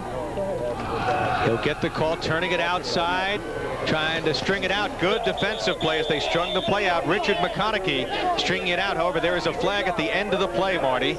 Could be a face mask penalty. As Anthony Russo. And it is going to be a face mask at the end of the run. Tack on another 5 yards. Stony Brook shooting themselves in the foot with some of these penalties. A good defensive play negated by the penalty. But what we're seeing is Anthony Russo not at his best. Yep. He's too deep. Sure, you can stretch the defense. Sure, you have great vision, but give yourself good opportunity. Here's Russo. Look at the defense. They're stretching him. There's number 45. He comes in. I guess they say McConaughey got him up around the face mask initially. Be that as it may, it's still 3rd down. 3rd and let's call it about 6. 7 seconds left. A flea flicker play for Sharkey, throwing for the sideline to Iadivio, and the clock will run out. Here's Iadivio, catches it at the 45-yard line, tackled by Sean Van Slyke, as the first half has come to an end, all tied at 7 apiece. And Van Slyke is back there. There's only 7 seconds remain in the half. He's going to go back, play the corner, as we get ready to hear from Carl down on the field. So let's go to Carl Reuter, standing by on the field with Sam Kornhauser. All right, Barry, thanks very much. Come over here and say at least we're not losing, but during a football game here, we talked at the beginning of the game, Coach, about the offense, but it's the defense that's doing a good job today for you guys. Well, like I said earlier, you know, the defense has always been our strong point, and we're tackling real well today. We just hurt ourselves a couple of penalties in the first half and missed the field goal. Hopefully in the second half we'll be able to correct those mistakes. Defensively, also staying with them, Sam, you've shut down Iadivio, Anthony Iadivio, their top receiver, and you're containing Anthony Russo. He's got about 70 yards rushing in the first half. Well, if we don't give St. John's a long play, that was our strategy coming in. If we don't give them a long pass play, if we don't give them a long run, we felt that our offense was going to be able to control the ball well enough and score enough points to win. So right now we're accomplishing those goals. All right, what do you want to do major? Anything major, Coach, in the second half to get it going? Well, I think we need to pass the ball a little bit better. You know, Timmy had a couple of receivers. He slipped on the turf a couple of times and couldn't get the ball out there. And like I said, we had 3 penalties that gave him that first score and also almost led to that field goal attempt that they had. All right, Coach, good luck in the second half. Always a class guy, Sam Kornhauser. Best of luck in the second half, Thank Coach. you very much, Carl. Appreciate it. All right, Sam Kornhauser, coach of the Stony Brook Patriots. They go off tied with St. John's Redmen, 7-7 at the half. When we come back, we'll have a musical montage, as I said, on Anthony Russo, and a chat with Dick Laskowski, Dean of Phys Ed at Stony Brook.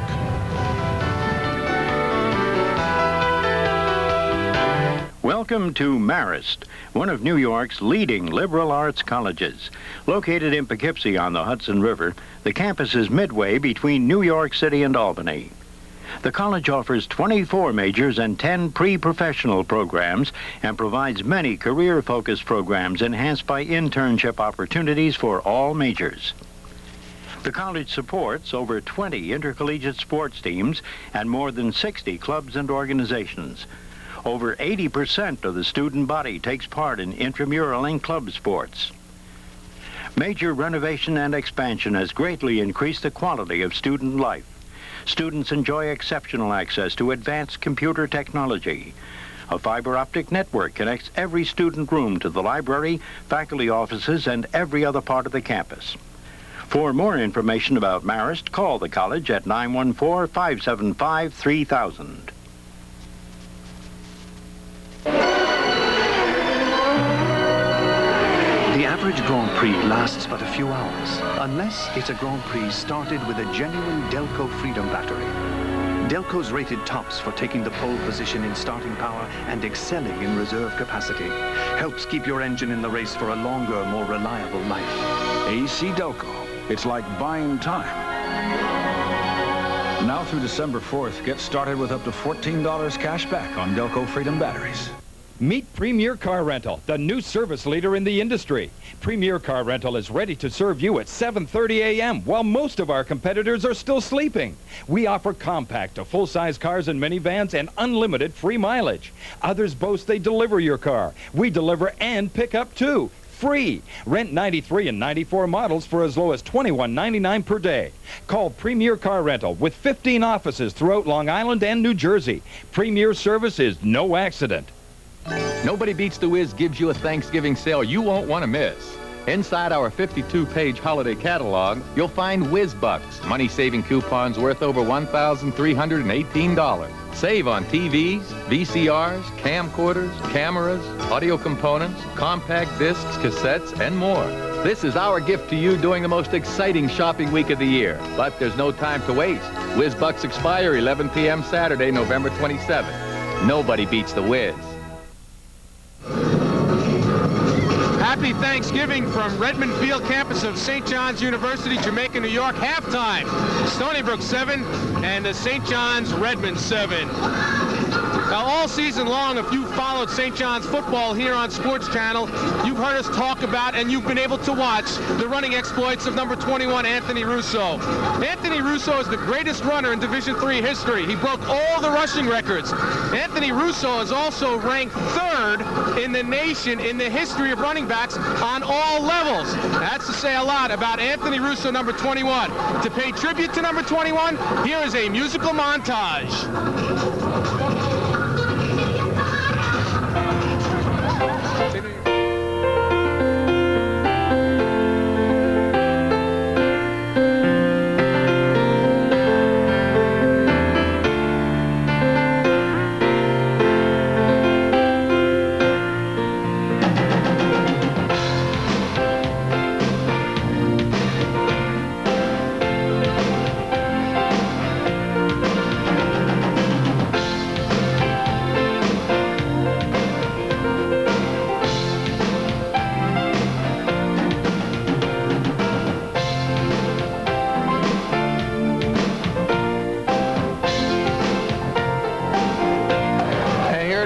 We talked about Anthony Russo's athletic ability. He leaves his feet at the 2-yard lines, ends up into the end zone. Hand off to Russo. He has the record now. Looking for the touchdown. Gets the block. He is going to score the touchdown.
One great football player, Anthony Russo, as we mentioned, all those records and what you saw, all those records, but also in the classroom. An academic All-American, Anthony Russo hopes to go off someday, become a teacher, perhaps a coach.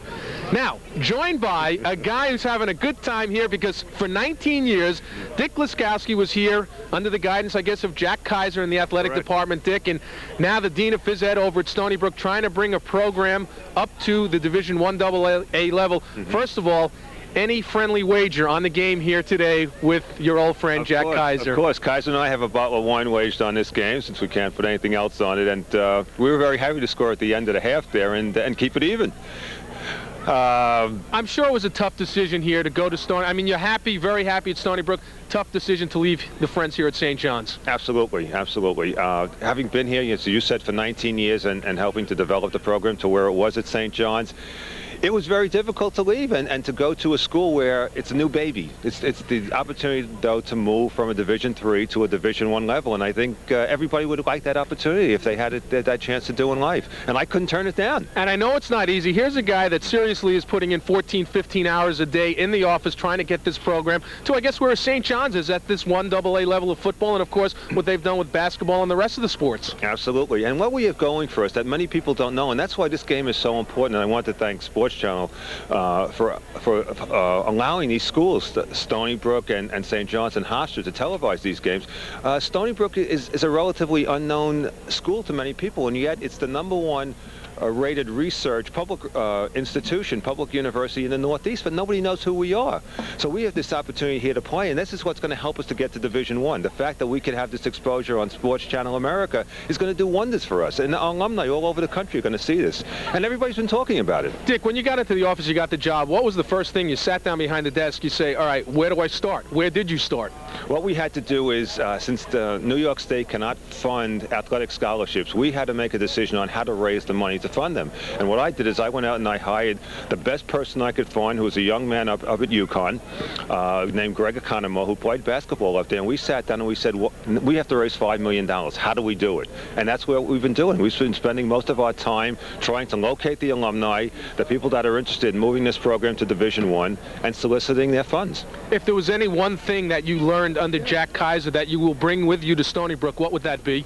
Integrity. You must have integrity in a program to move to Division I. If there's one thing that Kaiser taught me, it's that honesty is the name of the game. And there are no shortcuts. And you're going to have to put in the hours, but your reputation is what's going to be the most important thing in the long run. So on this day, you are giving thanks to an old friend, Jack Kaiser. Dick Laskowski, happy Thanksgiving. Good luck with Stony Brook. Thanks for coming by. And the wine at the end of the game might warm you up a little bit. Thanks, Carl. And really, we really appreciate having this opportunity to play today on Sports Channel. All right. Thank you very much. Dick Laskowski has been my guest, Dean of Physical Education at Stony Brook University. We're at halftime. We're tied at 7. Speaking of turkeys, joined by Marty Lyons right after this. Halftime numbers and highlights to follow.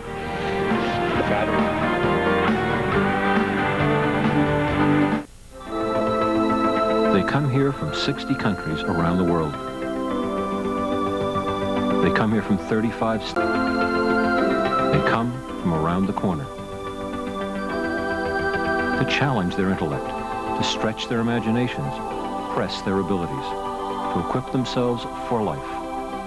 Hofstra University. Call 516-HOFSTRA. Fans, Major League Baseball Home Video presents 50 years of World Series memories. For the first time ever, select your favorite fall classics from 1943 to 1993 and build your baseball library with all the unforgettable moments, heroes, and glory that make the World Series the premier sports championship. Also available are special discounts on team collections. To celebrate 50 years of World Series history and excitement, call 1-800-899-6521 and order your World Series videos. You can order any year or all of the World Series from 1943 to 1993. To order by credit card for just $19.95 each plus shipping, call 1-800-899-6521. Call 1-800-899-6521 to order any official World Series video. That's 1-800-899-6521. Start a Chase Better Banking relationship and you could get a 9.4% no-fee credit card, a 4.95% home equity line with no closing costs. Fee waive checking with interest. $50 just for signing up. Chase Better Banking. Finally, a bank offering a good enough reason to move. Make a change for the better. Call 1-800-ADD-CHASE. Chase Manhattan. Profit from the experience.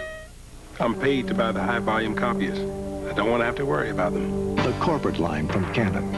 If our copiers are working or people are working. High-volume copying systems so reliable you don't have to think about them. All I want to know is it keeps copying, sorting, stapling. End of story. The corporate line from Canon, the #1 copier company and the new power in high-volume copying. New York's authorized source for Canon office equipment, Leslie Copiers. For more information, call 1-800-LESLIE-9. Well, I promised you a turkey. It'll be a big knife that'll be needed to carve you up. But we've seen an interesting football game, Marty Lyons. Well, I think it's a game that's been controlled by two excellent running backs, and the only thing that's hurt Stony Brook are penalties. All right, let's take a look at the halftime numbers. It's even on the scoreboard, and when you look at the halftime stats, Marty, even across the board there as well. Well, the first thing that sticks out is 5 penalties for 40 yards. You're hurting yourself. Every time you get in the red zone, you got to punch it in, and they're hurting themselves on defense. Two big unnecessary roughness gave St. John's a little bit of momentum. They only capitalized on one. Also saw a missed field goal. There was a blocked field goal. So we've seen pretty much everything so far in this football game. Well, what I like is both of the quarterbacks, they're playing with a great deal of confidence. Dave Sharkey, he's not throwing it into traffic. He's using his mobility. He's running. On the other side of the ball, Schroeder, he's doing the same thing. He made that one mistake by throwing the interception. He knew it was motion on him on the offensive back. Should have just gone to the ground. All right, if we take a look at some of the halftime highlights in this football game, St. John's was able to break the ice first in this one, and it came late with about 5.5 minutes left in that first quarter.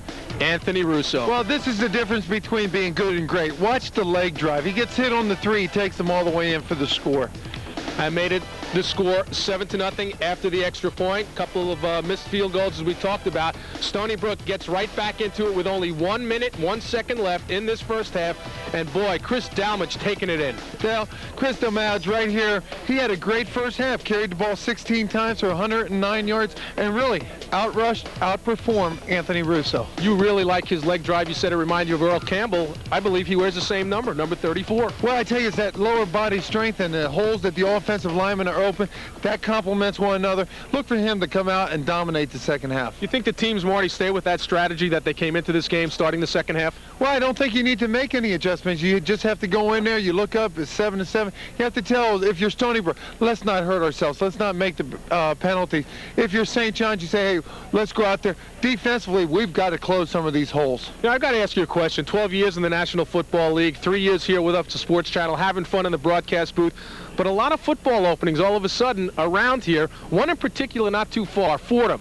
Has Marty Lyons ever thought about going into the coaching ranks, especially on the collegiate level? Well, you know, I would consider it. I think that in the right situation, I think that I could help a program grow. A lot of times, take the Fordham's job, for example, they're looking for a head coach maybe with experience.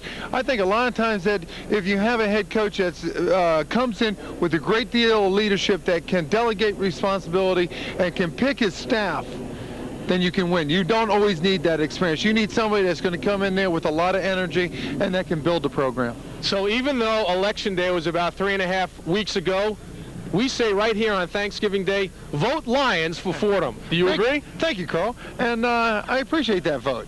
All right, and he will go back upstairs and join the guy who can't wait to get home for that Thanksgiving dinner, Barry Landers, and we'll have fun in the second half. There's Barry.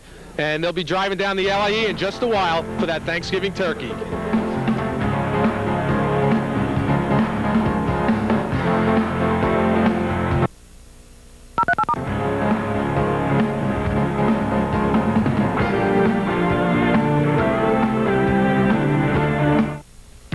This may look like an ordinary compact disc, but actually, it's an interactive encyclopedia. A stimulating match with a tennis pro. An interactive adventure through fantastic worlds, a glimpse into the world of Vincent van Gogh, or even a feature-length Hollywood movie. This is CDI, Compact Disc Interactive, a new world standard in multimedia home entertainment from Philips Electronics. You might expect to pay over $1,000 for an entertainment system that does this much, but now you can own a Philips CDI player for only $499. You can choose from more than 100 interactive titles by world-renowned publishers. CDI titles start at just $15. During this special TV promotion, we'll include Compton's Interactive Encyclopedia on disc, a $299 retail value, yours free during this limited time offer.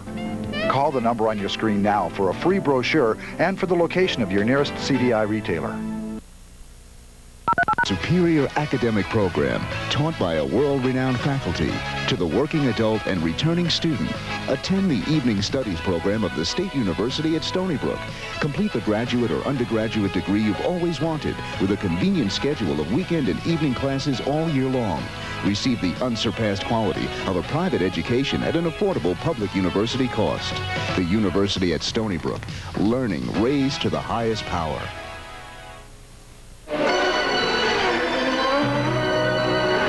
The average Grand Prix lasts but a few hours, unless it's a Grand Prix started with a genuine Delco Freedom battery. Delco's rated tops for taking the pole position in starting power and excelling in reserve capacity. Helps keep your engine in the race for a longer, more reliable life. AC Delco. It's like buying time.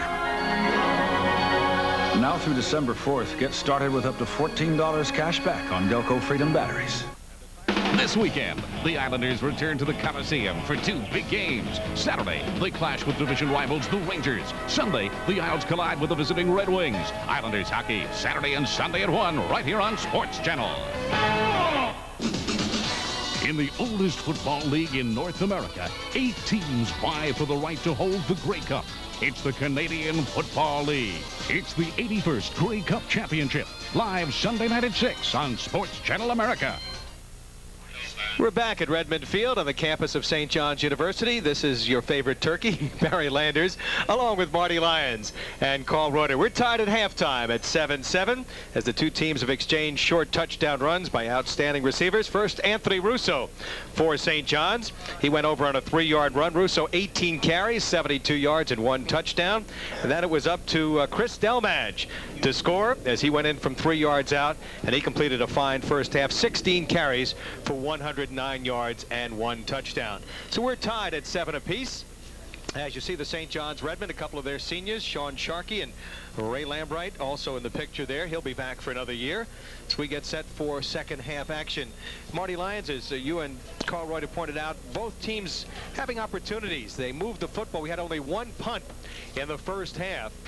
Both teams missing opportunities. St. John's missing a couple of field goals, and Stony Brook missing 1 as well. We'll be back with the second half kickoff in just a moment. Get set for St. John's football on Sports Channel. Meet Premier Car Rental, the new service leader in the industry. Premier Car Rental is ready to serve you at 7:30 a.m. while most of our competitors are still sleeping. We offer compact to full-size cars and minivans and unlimited free mileage. Others boast they deliver your car. We deliver and pick up too. Free. Rent 93 and 94 models for as low as $21.99 per day. Call Premier Car Rental with 15 offices throughout Long Island and New Jersey. Premier service is no accident. For the challenge of a superior academic program taught by a world-renowned faculty to the working adult and returning student, attend the evening studies program of the State University at Stony Brook. Complete the graduate or undergraduate degree you've always wanted with a convenient schedule of weekend and evening classes all year long. Receive the unsurpassed quality of a private education at an affordable public university cost. The University at Stony Brook. Learning raised to the highest power. We await the start of the second half. Once again, Barry Landers, Marty Lyons, Carl Reuter. It's been a fun year working with you and Carl, not only with the Hofstra football, but the St. John's football games throughout the season. And this is our final telecast on Sports Channel this year, Marty. Final telecast. We're here on Thanksgiving Day. Carl's down there using us as the turkey. But, you know, the way Carl's been looking lately, and we hear that he has a new flame in his life, it looks like he's been eating a little bit too much stuffing. Cranberry Carl is standing by. Let's go go to Carl Reuter with Bob Ricca. All right, Barry, thanks very much. Yeah, we could do that, Coach. I know you got to get back in there. Able to move the football, but not able to really punch it in there. Finish the drives, Carl. You know, we get down the field. We talked about we should have 21 points on the board. Well, what's the problem not finishing? Concentration. You know, one offside on 3rd and 1. We go offside. Down here, you know, we have to catch in the end zone. We just drop the ball, and then we, 2 field goals go awry on us. 2 field goal attempts. All right, Coach. Good luck in the second half. Thank you. All right, back upstairs to Barry and Marty. All right, you know, Sports Channel's been lucky for Bob Ricca. They're 4-0 in our Sports Channel telecast. 3 dramatic come-from-behind victories in the 4th quarter. And no, Bob's mother, who's been ill, is watching in Smithtown. We want to wish her a very happy Thanksgiving. And Bob would love to have win number 100 to take back to the table today. And he's really done so much for this program over 16 years. He developed Anthony Russo to do it on Thanksgiving Day, the last game for the nickname the Redmen, and the last game for Anthony Russo. He will remember this day, but he's a few points short. 30 minutes to get it. One guy's going to have to step it up is Sean Sharkey. He ran the football for 54 yards in that first half, Marty. And until that last reception by Iadivio, which was a 24-yard pickup, had only passed for 33 yards up until that point. He's 4 for 7 for 57 yards so far, but he's got to pick it up for 6 But also, yards. Barry, there's one interesting statistic right there.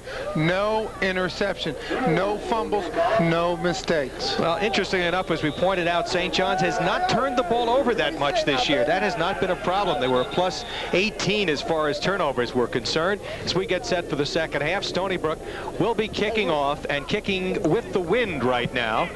And back to receive the kick, Aaron Hatwood, the speedster, the track star from St. John's, and Anthony Iadivio. And there's a guy that has to get involved, Anthony Iadivio. Sometimes they forgot about him completely this year.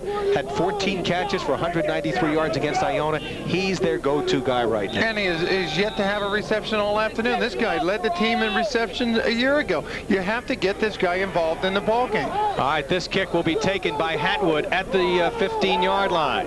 Hatwood to the 20. Oh, as he hit, spins away, and Stony Brook coming out on fire. Billy Justison, number 35, laying the hit out there. Well, you can say what you want, but Hatwood, you cannot dance on ice. If you're going to be back as a deep returner on the kickoff, take the ball, run with authority. Right there, he's dancing and dancing, gives the defenders enough opportunity to come down and lay some helmets on. And Chad Hutchings, number 27, another guy who laid a big hit on. And Sean Sharkey, as we mentioned, 4 for 7, 57 yards. This is a guy who gets better in the 4th quarter when the game is on the line. 17 touchdowns and 11 interceptions as he winds down his career here at St. John's. On the first play, Russo hit in the backfield and stopped at the 15-yard line by Richie Russo. Playing on 1 foot. He was banged up, you remember, hobbling Richie Russo out of Newdorp High School on Staten Island. Very quick, all-around, excellent linebacker. And they always say the team that's going to win the game is the team that wins it in the trenches. Right now, Stony Brook comes out. They're fired up for this second half. No gain for Russo. In that first half, as we mentioned, Russo gained 72 yards on 18 carries. Exactly 4 yards a carry. He averages over 5 every time he carries the ball. They'll try again to Russo. Runs into a tackle. Keith McInnes, number 89, the good-looking freshman out of Patchogue Med, who's going to be a major impact player before he's finished playing an outstanding football this year as a freshman. And the problem is nobody blocks him. He's wide open on the defensive line of scrimmage. Comes in, he hits Russo. Russo only picks up 1. St. John's in a 3rd and 9 situation. O'Leary checks out of the ball game. Iadivio and Gadis will be the wide receivers. From our end zone camera, you see they're working out of the eye. Costello is the fullback, Russo the tailback, and Sharkey rolling to the near side, being chased and run out of bounds short of the first down by Keith McInnes once again, and Julio Janeo Jr. putting on some pressure. Well, if you're going to try to stretch the defense, you have to make the commitment to either run it or throw it. Right there, Sharkey makes neither, goes to 4th down. And Stony Brook will get the ball. This will be the first punt of the day for Joe Parker, the senior from Lindenhurst, who we ran into one of his relatives having breakfast before in the diner across the street from here at St. John's. And Parker, who has averaged about 32.5 yards a kick along of 56, punting for the first time. And remember, Barry, it's into a very strong wind. Jeff Morgan is back to receive the kick along with Jim Heptig. and nearly blocked as that ball bounces upfield, takes a St. John's roll, and will be blown dead at around the 47-yard line. 27-yard kick into the wind as it'll be 1st and 10. Jim Saladino got a piece of that ball as he partially blocked it. And as we begin the second half, the numbers for Schroeder: 7 for 18, 77 yards, 1 costly interception, as he'll take over in excellent field position inside the 47-yard line. And it'll be interesting to see if they come back with that counter trap. It was very successful in the first half. Zach lines up as a wing to the right. Again, the single setback, which has been their primary formation. Delmadge tries the right side, leaps over a couple of guys, still driving, and Delmadge brought down after picking up about 7. John Anitra finally brought him down, but starting in that drive late in the first half, this guy has been on fire. He's starting to get it cranked up. He's 220 pounds. Right there, he hurdles like he's 170, picks up 7 yards. Last year, as a freshman, he averaged 6.3 yards every time he carried the ball. And this year, almost 5 yards a pop. And right now with a 2nd and, let's call it about 2. Again, Zach lines up as a wing to the right. Come on, D, what do you say, They are going with the wind right now.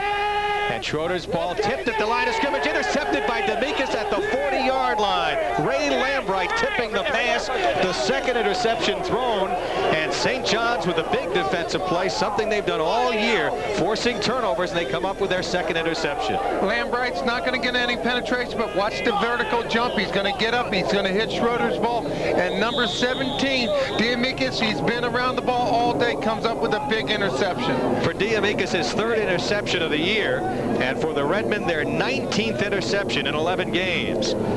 Sharkey rolling left. Chase gets around McInnes, will run out of bounds. A short pickup of around 4 as he got it to around the 43-yard line. Let's look at that interception again. Watch number 79. Here he is. He's stuck on the line of scrimmage. He gets up, gets a tip of it. D'Amicis, big interception. Last run, Sharkey picks up 4. Picking up 4 is better than trying to force an in and better than making a mistake. Ray Lambright, who has come back from that broken ankle, which sidelined him all of last year, who was an All-Liberty Conference player a couple of years ago, and Stony Brook knows him well from their Liberty Conference days. 2nd and, let's call it 6, at the 43-yard line. Costello and Russo, the running backs. Sharkey to Russo, no hold, fumbled the football, it's loose, and it looks like Stony Brook might have come up with it. Hold on. Redmen are all over the ball right there, but let's see. Sharkey coming up with the fumble recovery, and the ball back at the 41-yard line. 3rd and 8 for St. John's as Costello will come out of the ball game, and that would nearly cost the Redmen. Well, Russo's going to take it up the middle. He's going to get hit by number 59, Russo. He fumbles. DeRusso fumbles. Sharkey recovers. A big recovery now. 3rd and 8 passing situation against the wind. Sharkey rolling right, looking downfield, and throws a battle for the ball at the 48-yard line. And are they going to rule a completion here? Arguing is Stony Brook, but they're going to rule a completion. Anthony Iadivio coming up with the reception. He and Rich McConaughey battling for possession there. Well, right here, we'll take a closer look at it. We'll see Sharkey. No play action. He's just going to scramble to his right. He throws it. It's going to be a fight for the ball. Looks like it should have been an interception. Looks like it should have been a no call. Looked like the ball was completely trapped on the turf. McConaughey has 2 interceptions. He thought maybe he had his 3rd there. 1st and 10 at the 48-yard line for St. John's. Tied at 7. 11:18 to go, 3rd quarter. Russo at the 45 to the 40 and picks up about 8 yards on the play. Billy DeWitt, the outside linebacker, number 39, brought him down. Well, we talked about Anthony Russo in the first half. Now he's moving up. He's where he's supposed to be. He's only 5 yards deep in the backfield. He's hitting the line of scrimmage with some authority, not giving Stony Brook's defense a chance to penetrate. And that St. John's offensive line, Locasio, Campbell, Calanders, Lee, and Ferrara starting to open up some holes. Russo again into the secondary. 1st down inside the 25 at the 23-yard line. A 16-yard pickup for Anthony Russo, brought down by Sean Van Slyke. Well, that's a big difference, Barry, on how quick you can hit the hole. Look, he's only 5 yards deep. Watch it. No penetration penetration by the defensive lineman. The second and third effort, a big run for Anthony Russo. Right now, 23 carries for 97 yards. Steve Campley, number 78, with a nice block on that last play. First and 10, Redmen. Sharkey rolling to the near side, throwing on the run for Iadivio, complete inside the 10-yard line. 13. Make it the 13-yard line, I beg your pardon. 13 gain. Gain of 13 yards on the play, and it will be a first down. And Van Slyce coming up with another tackle. There he is. He's rolling out. Great arm. Finally gets Iadivio involved in the game. Takes it down inside the 10. So they'll mark it at the 8-yard line. The second catch for Iadivio in the second half, third of the game. And they're starting to get, as you mentioned, Iadivio involved. Russo directly behind Sharkey on goal to go from the 8-yard line. First down. Play action fake. The throw for the end zone incomplete. He was trying to get it to Iadivio at the goal line, and it'll be a second and 10. A lot of congestion down there by Iadivio. Right there, Sharkey got away with throwing an incompletion. He's got to watch it. He's inside the red zone, inside the 10. You have a back like Anthony Russo, you don't want to make a mistake. Here it is, a lot of congestion. Look to the right-hand side of your picture. There's number 25. He's throwing to Iadivio. He's yet to make the break. Iadivio had not completed the break. Sean Van Slyke, number 21, was closest to that ball and might have been able to pick it off. Second and goal from the 8-yard line. Russo hit hard, fumbles the football, and Sharkey falls on it again, back at the 12-yard line. And that's the second time. Maybe we can get a shot from the truck bear. He's 7 yards deep this time. Remember, he's had success in this drive when he's 5 yards. He's back 7, gets big penetration by the defensive line, causing a fumble. Watch how long it takes to get to the ball. He's down. There's number 59. Russo come in, calls another fumble. That's twice. Russo on Russo. Rich Russo has done quite a job on Anthony Russo. Timeout taken by St. John's. We'll be back when we return. The Redmen face a third and goal. You're watching St. John's football on Sports Channel. Still the greatest city in the world. What better place for a great university? A university with distinguished alumni who include leaders in business, government, and the professions. A university which offers its graduates the opportunity for success and fulfillment. It's one of the least expensive private universities in New York State and the largest Catholic university in the country. Yes, the city is New York, and the university is St. John's. Home Federal Savings is proud to be associated with St. John's University, and for more than 50 years, Home Federal Savings has been lending money to New Yorkers and has grown to be one of the strongest banking institutions in the country. Whether you need a mortgage, home improvement, auto, or student loan, or money for any good reason, you'll find Home Federal rates most competitive. Call Home Federal. They'll go over your game plan and come up with the right strategy. Home Federal is a member of FDIC, an equal housing lender. Call them at 1-800-LOAN-CENTER. That's 1-800-LOAN-CTR. Home Federal takes the mystery out of banking. Barry Landers, Marty Lyons, Carl Reuter back at sunny St. John's University, where the Redmen face a third and goal from the 11-yard line. Anthony Russo strapping up as we get set for a big third down play. And remember where this drive started, Barry. It was first and goal from the 7. Well, passing situation you would think here, unless they go on a draw to Russo. And look how deep Russo is, Marty, something you pointed out earlier. Well, the big thing is he's almost completely out of our picture. He's almost 10 yards deep. Sharkey gets a block from Russo. He's in trouble. Sidesteps one. Throws for the end zone. Touchdown! At the back of the end zone, the Redmen come up with it. And it is Tommy Gadis coming up with a reception against the Stony Brook defense. So Sharkey avoiding a potential sack back at the 15-yard line. It looked like Billy DeWitt, number 39, was going to get him, but Sharkey somehow finds a way to get the job done. Well, Gadis gets the credit for the touchdown, but this is all Sharkey 100%. He's going to avoid the sack. He sets himself, throws it. Gadis makes the reception, puts the Redmen up by 6. Tommy Gadis, who last game out against Iona caught 8 passes for 83 yards and a touchdown, comes up with his second touchdown reception of the year. He took over for Tommy McPherson when McPherson got hurt. Here's the kick by Ledwith. It is up, and it is good. And with 9:49 to go in the third quarter, the Redmen on Sean Sharkey's 11-yard touchdown pass to Tommy Gadis, lead it 14-7. There's the junior from Holy Cross High School, Woodside, Queens. We'll take another look at this fine TD pass. Watch Sharkey. He's going to go back. He's got a defender coming from the blind side. He just feels him. Avoids the sack. Right here, sets himself. Throws it. Gadis makes the reception. Beautiful touchdown pass.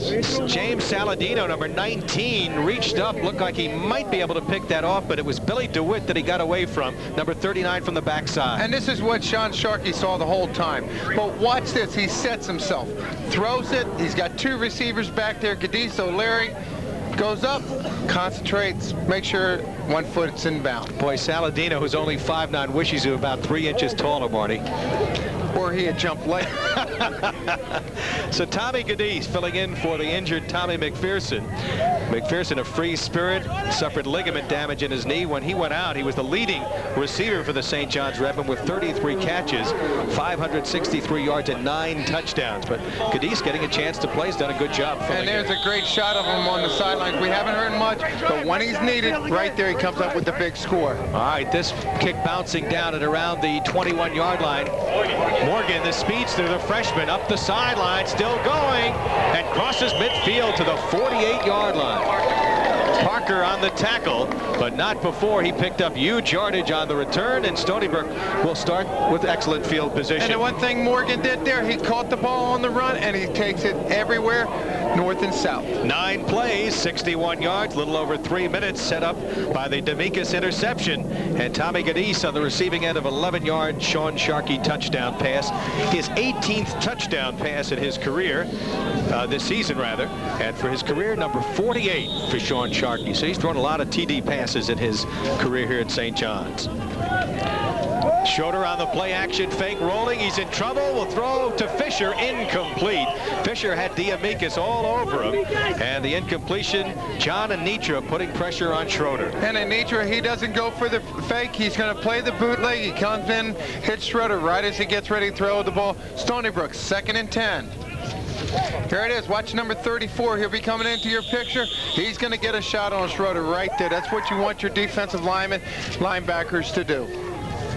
2nd and 10 from the 48-yard line. And Delmadge to the 45.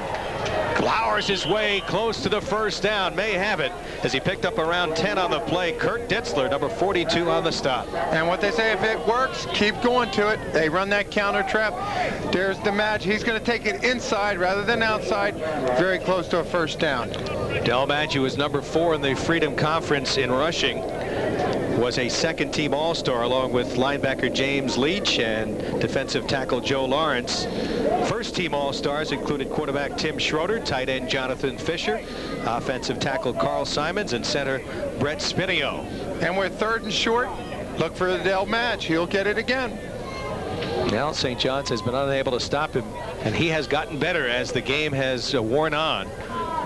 His lowest game this year against Kings Point, he was held to just 18 yards on 15 carries, but a very impressive day today. 19 for 126, very early in the 3rd quarter. Well, he likes to carry the ball. He is a workhorse like Anthony Russo, but as you pointed out, much bigger than Russo, about 6 inches taller and about 25 pounds heavier. 3rd and less than 1. Delmadge diving, spins away, and still going, has the first down at around the 34-yard line. John Anitra wrapped him up, but they hits that line, and you can't bring him down, apparently, with one guy. What a weapon to have in your backfield. This guy has athletic ability. He has balance. He's going to run up into the line of scrimmage and watch him just bounce off the defender. Right here, great spin move. He's going to bounce off the force. Second effort, he keeps the legs. Move it, picks up a first down. 1st and 10 at the 38-yard line for Stony Brook. 9 minutes to go. 3rd quarter, they trail 14-7. They trailed early 7-0, tied it at 7, and now trying to tie it again. Schroeder throwing on the run, complete for a first down at the 20-yard line to Jim Heptig.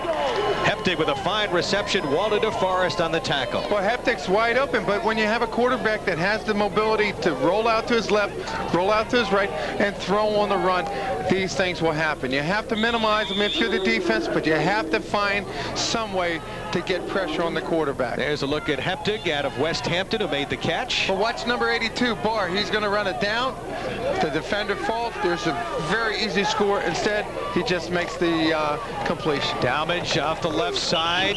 They strung the play out. He won't pick up much, maybe 3. Chris Carew, we haven't mentioned him much, moved to the defensive end spot, and Walter DeForest making the stop. Carew, normally an outside linebacker. They moved him to defensive end to try to get some pressure on the quarterback today. And Carew helps break up the play. It'll be a short pickup of around, let's call it 2, Hal, and make it 2nd and 8. Hal Sass, our super statistician, working with us in the booth today, along with Rocky Lyons, Marty's son up from Alabama, doing some spotting. And Mike Booty, also from St. John's, helping out with Kenny Albert, the sports information director. We've got a full house back here. On 2nd and 8, the handoff to Delmadge, breaks 1 tackle, fumbles the football, it's loose. And let's see, it appears as they battle for it that the Redmen have come up with it. We'll see who's under the pile there as the turnover goes to St. John's here. And coming up with the ball, Mark Bernardini, number 28. He had an interception earlier, and he comes up with the fumble recovery. As again, the Redmen, a good takeaway team, come up with another turnover. Well, let's take another look at it. Here's DeMadge. It's going to be a counter trap again. He's taking it inside. There's number 47. He bumps into his own guy. 34 strips him. 28 comes up. Bernardini to make the fumble recovery. John Anicha, 34, got a piece of that ball. Now in trouble is Sharkey, and he is sacked back at around the 6-yard line, as he was sacked on the play by Richard McConaughey, the 28th sack this year for the fine Stony Brook defense. So last week we mentioned that turnovers really did this Stony Brook team in. They turned it over 7 times. Here they've had a fumble and a couple of interceptions and 3 turnovers here in this ball game. So Sharkey, after losing 4 on that play, make it 5. Let's call it 2nd and 15. Back at the 6-yard line. St. John's leading 14-7. This is Russo, no hold as he is stopped as he got maybe a yard. Fine defensive play by Joseph Lawrence, the good-looking sophomore from Kings Park, and Richard McConaughey, number 45. Well, McConaughey's been all around the ball today, too. He's going to give that run support. Right now, St. John's, they have to pick up some yardage. Remember, if it is a 4th down, they're kicking into a strong wind. And remember, they have played error-free ball as far as turnovers. Although Russo has fumbled twice, they've come up with the recoveries. And now Sharkey wants a timeout here to talk things over. It's their 2nd timeout. 2nd timeout already used by the Redmen. They have only 1 more left with 6:36 to go. And while we're saying thanks to all the people throughout the year, Frank Raccanello and his fine staff here at St. John's, want to thank them. Athletic Director Jack Kaiser, Don Camera for his help and helping put these games on the air, and all the good folks at Premier Car Rental as well. One of our fine sponsors will be giving an award later. Well, Saturday, Steve Thomas and the New York Islanders battled their red-hot Cross River rivals, the New York Rangers, who are undefeated in their last 14 games. That's the Islanders, who are on a winning streak of their own, and the Rangers, Saturday afternoon at 1. The pregame show starts at 12:30, live on Sports Channel. That should be some hockey game. The Rangers playing great hockey, and the Islanders having turned it around, coming up with a good tie last night in Dallas, 2-2. And there's Sharkey. This is a big 3rd down. You don't want to have to punt from your end zone. You'd like to get some working room. You'd really like to pick up the 1st down. But if you don't, at least pick up some positive yards to give your punter an opportunity to punt the ball out of the end zone. So Russo now lining up in the backfield with Costello on 3rd and 13 from the 8-yard line. On the draw play, Russo looking for a hole. Flag on the play as he ran into James Leach and will be gang tackled down. Finally brought down at around the 7-yard line, but let's wait for this penalty flag. And if it's on St. John's, look for Stony Brook to decline it, make them punt into this strong wind out of their own end zone. Holding on the offense. Right here, you decline it. You don't want to give St. John's another opportunity to pick up the 1st down. And it would only be half the distance to the goal line to bring them back to about the 3.5, 4-yard line, only about that distance penalty. So I'm sure Sam Kornhauser, against the offense, is declined. as we were going to say, would decline it. And the Redmen Redmen send their punting unit on. They'll be punting into a stiff wind. Remember when Parker had a punt earlier, he punted just 27 yards into that wind. So Stony Brook should come out of this with excellent field position, maybe at around the 35, 40-yard line. The one thing you want to tell your rushers, do not run into the kicker. Let's not give them an automatic first down by roughing the kicker. Let's set up a return. Parker standing 4 yards deep in the end zone, as you see from our end zone camera.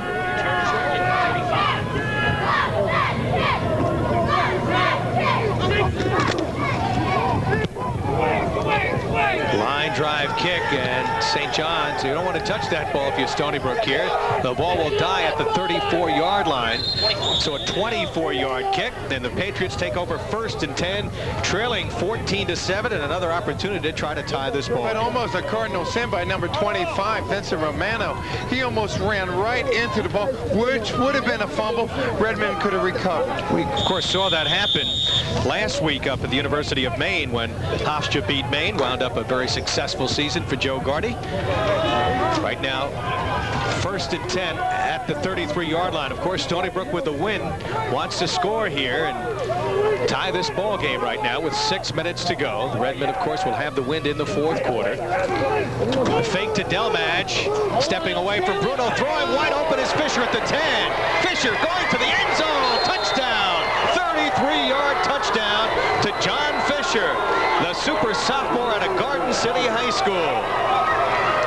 What an outstanding reception, outstanding throw, and a great finish. Number 88, John Fisher. They say he could be the best tight end that's ever played at Stony Brook. That's the reason why. And he was just named, Marty, as the ECAC Metro New York, New Jersey All-Star tight end. The only player on Stony Brook to be named that. This to try to tie the ball game from Brian Hughes, the extra point. 5:51 to go, 3rd quarter. The kick up, and the kick is good. And we are tied here in this Turkey Bowl. 5:51 to go as the Patriots come storming back. Good field position. They took advantage, and an excellent catch and run by that young man whose brother Matt Fisher is a Division I prospect quarterback for Garden City High School, a 6'5", 230-pounder. And he played last year with Bruce Coslett's son, who was a tight end on that Garden City football team. But you can just feel the enthusiasm of this Stony Brook team. The defense is playing well. The offense is starting to click. And watch Schroeder. He's going to go back. Schroeder gets excellent protection. And watch, Fisher's going to be wide open. But look how Fisher finishes this play. He catches it right there at the 12, breaks Bernardini's tackle, takes it in for a touchdown. 2nd touchdown pass for the sophomore, and we're tied at 14. 3 catches for 34 yards for the young man. And Bernardini right there, when you see a guy, that's Fisher, 6'2", 220 pounds, you've got to go down, tackle him around the knees. Here it is. Great protection.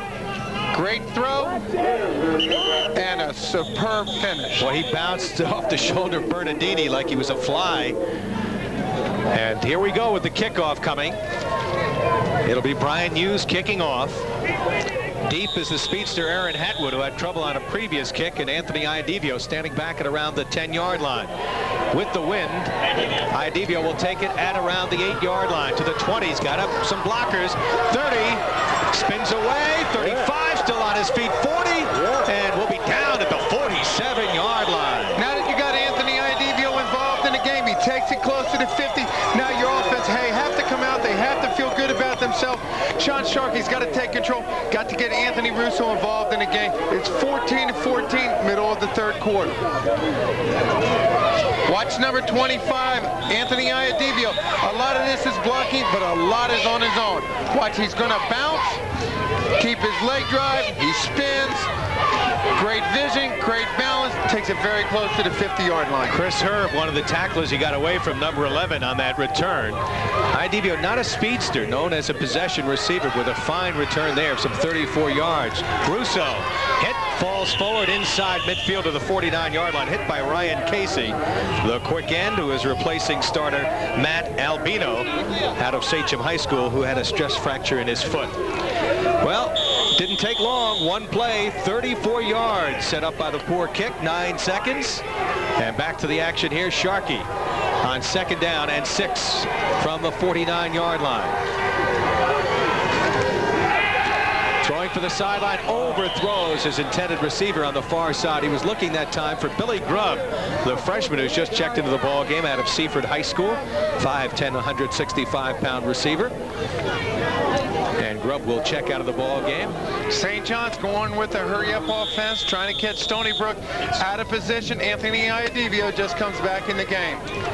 3rd and 6 for the Redmen. They are deadlocked at 14 apiece in this 7th meeting between these schools. St. John's holding the edge 5 games to 1. Sharkey with protection.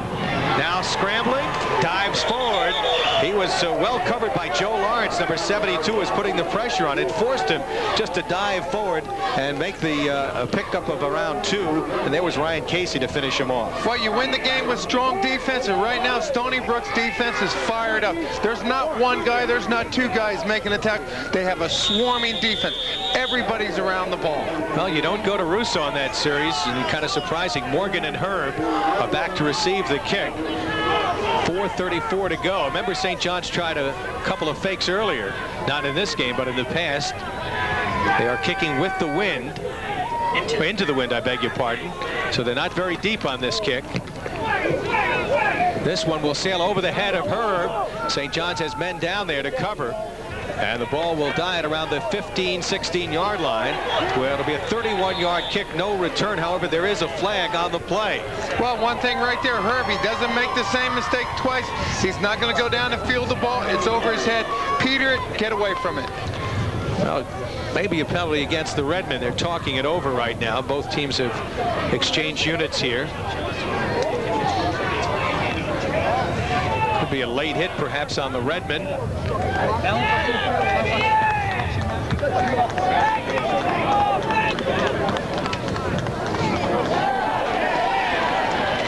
Robert Maltasanti is number 12. He is the son of course, of the offensive coordinator, Bob Maltasanti Jr. here. And Thanksgiving or not, he's going to hear about this. This is a post possession.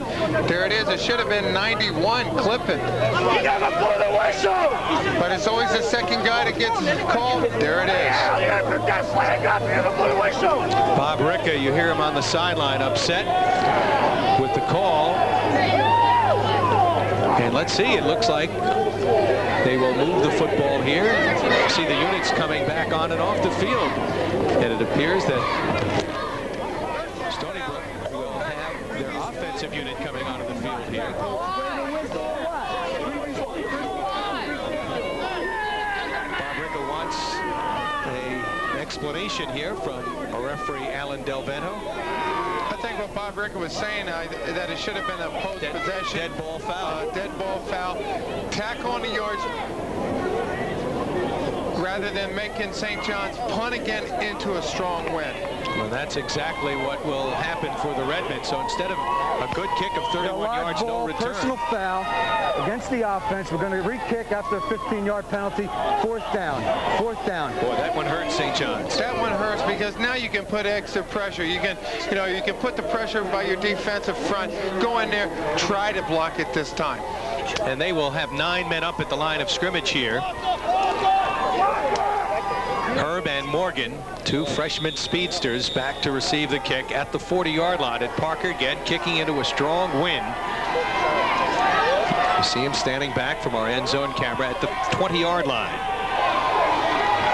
Iadivio is the up back. 4th and 19. Parker will get it away, hangs it up high. Pretty good kick. Herb will take it at the 30-yard line. 35, 40, and gets to the 44-yard line. About a 14-yard return. Robert Toronto, the sophomore running back on the special teams, brings him down. A 37-yard kick and about a 14-yard return. And with that penalty, a difference in field position of almost 20 yards. So Stony Brook will take over in this tie football game. Let's go to Carl Reuter on the field. Barry, following the touchdown that Jonathan Vicious scored for Stony Brook to tie the game up, I walked over to the Stony Brook sidelines and was talking to him.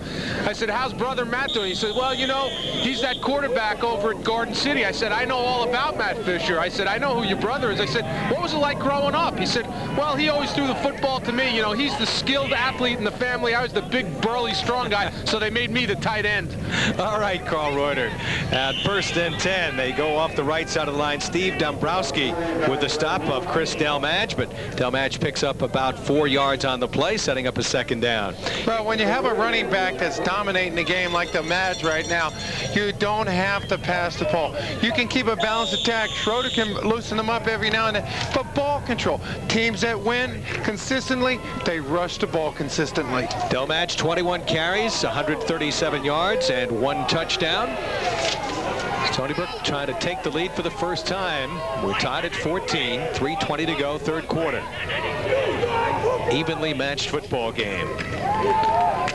Delmadge breaks 1 tackle, sliding, going forward, bouncing inside the 50 to around the 47-yard line before Walter DeForest and Steve Diamikis brought him down. Marty, who does he remind you? The way he spins, turns his back, and seems to be going north-south all the time. I tell you, he reminds you of an Earl Campbell because he's strong, he'll run over you. He reminds you of a Tony Dorsett because he's got the speed to take out, but I think he has his own personality. He has great vision, he reads his blockers well, and he's always running north and south. He'll keep his shoulders parallel with the line of scrimmage, but when he has to run over somebody, he'll do it every time. And he's come out of the ball game for one of the few times today, replaced by Billy Justison, the 6', 230-pound senior out of Deer Park. Justison gets the call, trying to get the first down, and the burly back comes up with the first down as he gets to the 44-yard line. A 4-yard pickup brought down by Walter DeForest. Similar type runner. As we mentioned, it was Justison who was the starting tailback last year, broke his ankle in the 3rd game, and it gave Delmadge a chance, and Justison, who's only back a couple of weeks, not able to dislodge. Well, remember what Justison did in the first 3 games last year. He rushed for over 100 yards in each of those 3 games. This guy can play. He's coming off an injury. And the fake to Justison. Good play action. Schroeder rolling. He's got Fisher open. Throws deeper downfield. Barr with the catch. And Barr's knee down. It'll be a first down at the 32-yard line. Play action fake. It's the best thing a quarterback can do. You look out there and you see Schroeder do. You look in the NFL. There's none better than Boomer Esiason. Schroeder. Page out of the book. Play action fake. You got 2 receivers wide open. He goes for the deeper one in Mike Barr. There it is. The play action fake. He's going to hide the ball in the hip. You see Fisher out there. You look at number 82, just a little deeper. Makes a beautiful reception. Well, he's an excellent possession receiver, Barr. He's caught 4 passes today. They stay on the ground, this time to Justison, and he's wrapped up by Chris Carew. Fine defensive play by Carew. Well, the one thing you have to realize, St. John's defense, they've been out there a long time. Every time Stony Brook has scored, except for the last one, they're long, controlled drives. 1:30 to go here in this 3rd quarter. And again, Stony Brook with the wind as Leroy Saunders has checked into the ball game as a wide receiver, number 9, bringing a play in from the sideline. And Saunders will line up wide to the left as he lines up with Paul Pors. Rolling to the right, however, Schroeder looking downfield, throwing complete to Saunders. First down inside the 20 at the 16-yard line as he's wrestled down on the far side by Bernardini after he picked up the first down. Well, Schroeder's not going to get any pressure. He's going to roll out to his right. He finds Saunders wide open in that deep zone for a 16-yard gain. We talked about pressure. Remember last week against Iona, they came up with just 1 sack. Today, right there's Saunders, wide open, this big 16-yard gain. 3 catches for 32 yards for the junior from Harlem out of Cardinal Hayes High School. 54 seconds to go, 3rd quarter. They're blitzing. They pick up the blitz. The pass complete to Saunders. He spins away. Saunders out of bounds inside the 10-yard line and around the 8-yard line, driven out by Mark Bernardini. But they picked the blitz up and a quick 2-step drop by Schroeder, and he fired complete to Saunders. But look at number 9, Saunders. He knows where the dead spot in the zone is. He's going to run down. He turns around. He has the awareness of where the defenders are. He turns toward the sidelines, picks up 8 yards. 2nd and 2, the ball at the 8-yard line. They've got to go to the 6 for the first down.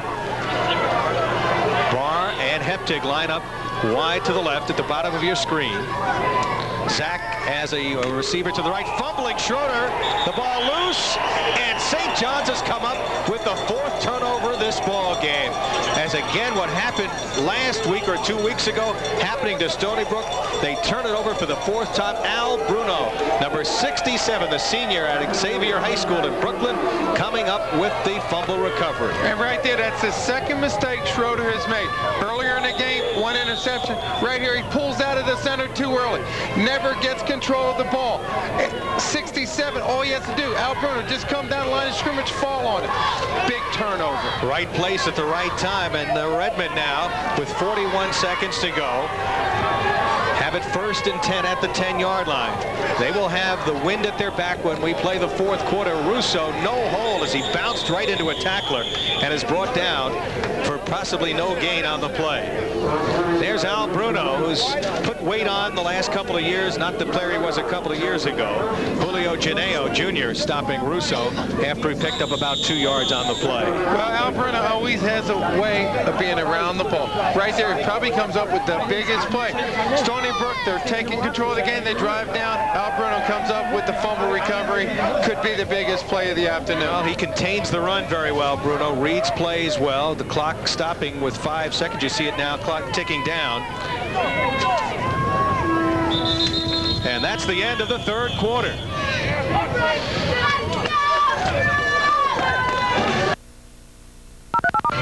We head to the fourth quarter. It's St. John's 14, Stony Brook 14. We'll be right back. Say, that's a great-looking camera you have. Hey, you again. You know, around our house, you're known as the Nippon camera guy. Thanks. Listen, I've heard the Nippon camera's gone on to record-breaking sales. It's even been featured on a CNBC Consumer Report. The Nippon 35mm gets my...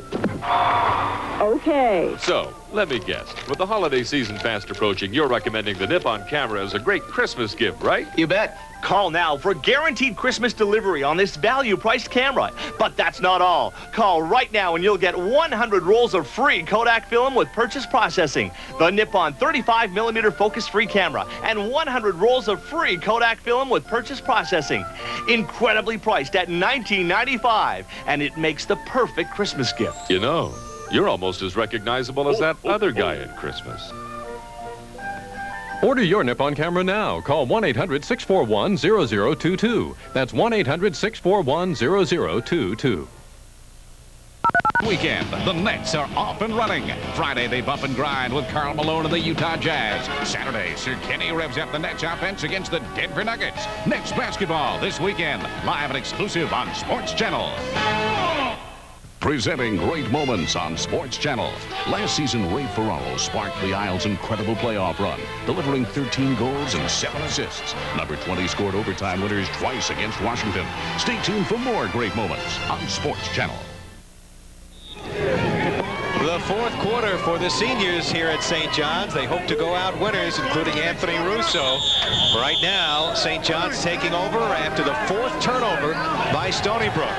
And it's 1st and 10, or check that, it is 2nd down as they take over to begin this fourth quarter. 2nd and 8 from the 12-yard line. Russo, no hole. That defense closing the gap very quickly as he's brought down for very little gain at all on the play.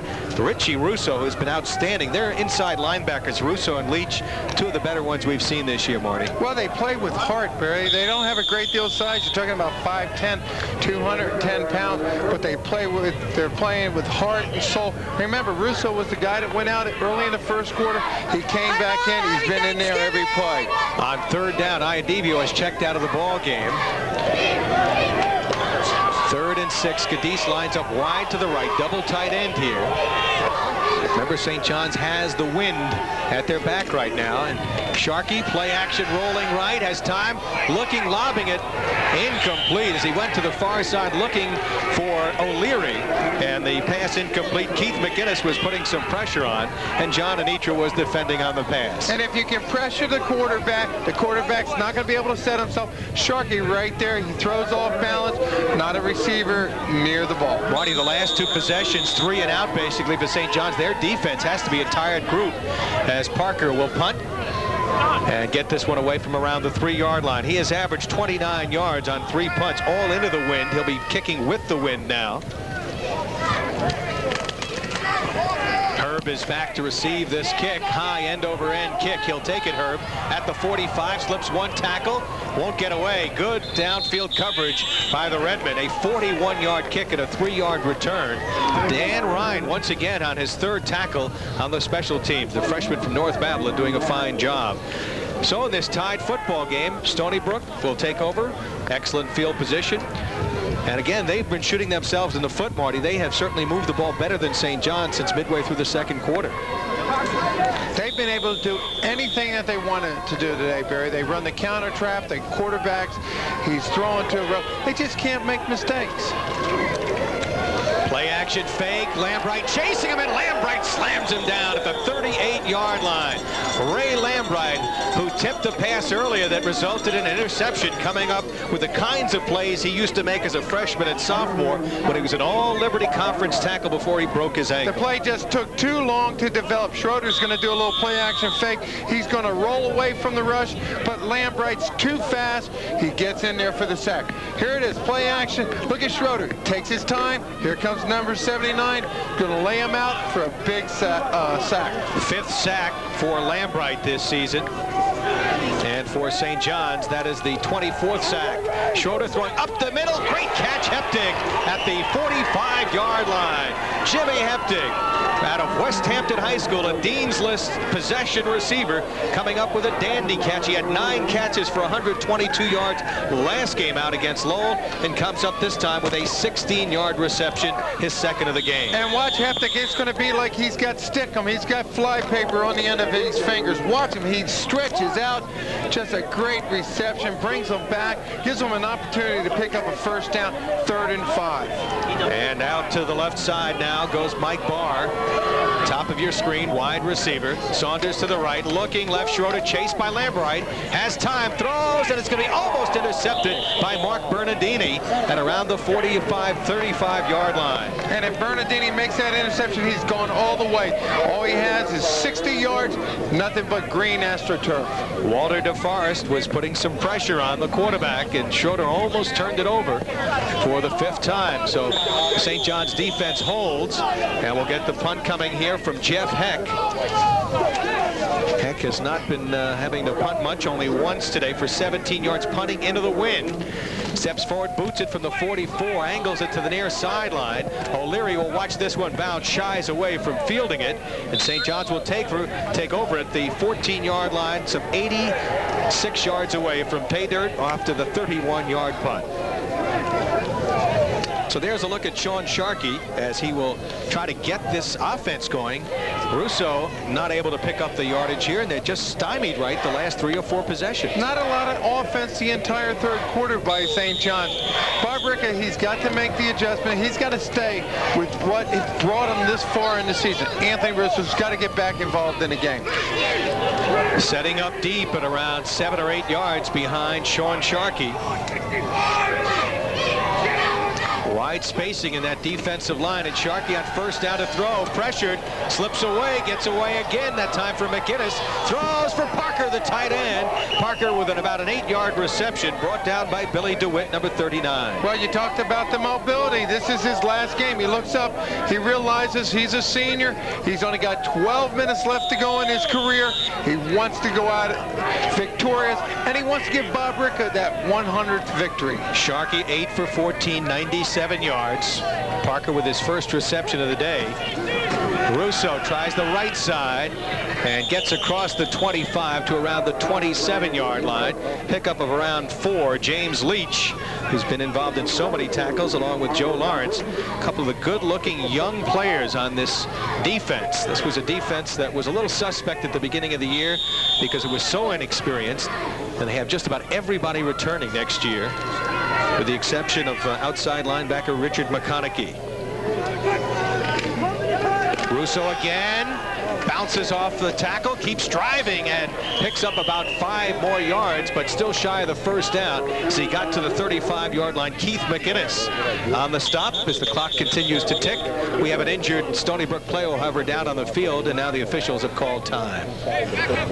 But the one thing you got to ask yourself, Barry, right now, why is Bob Ricker going with a hurry-up offense? You look up, you got over 11 minutes to play in the game. You can go back, relax a little bit in the huddle, take control, do not make a mental mistake, get an organized drive the length of the field, take some of the wind out of the Stony Brook defense. Chad Hutchings is the injured player, the safety. Freshman who's been a real pleasant surprise.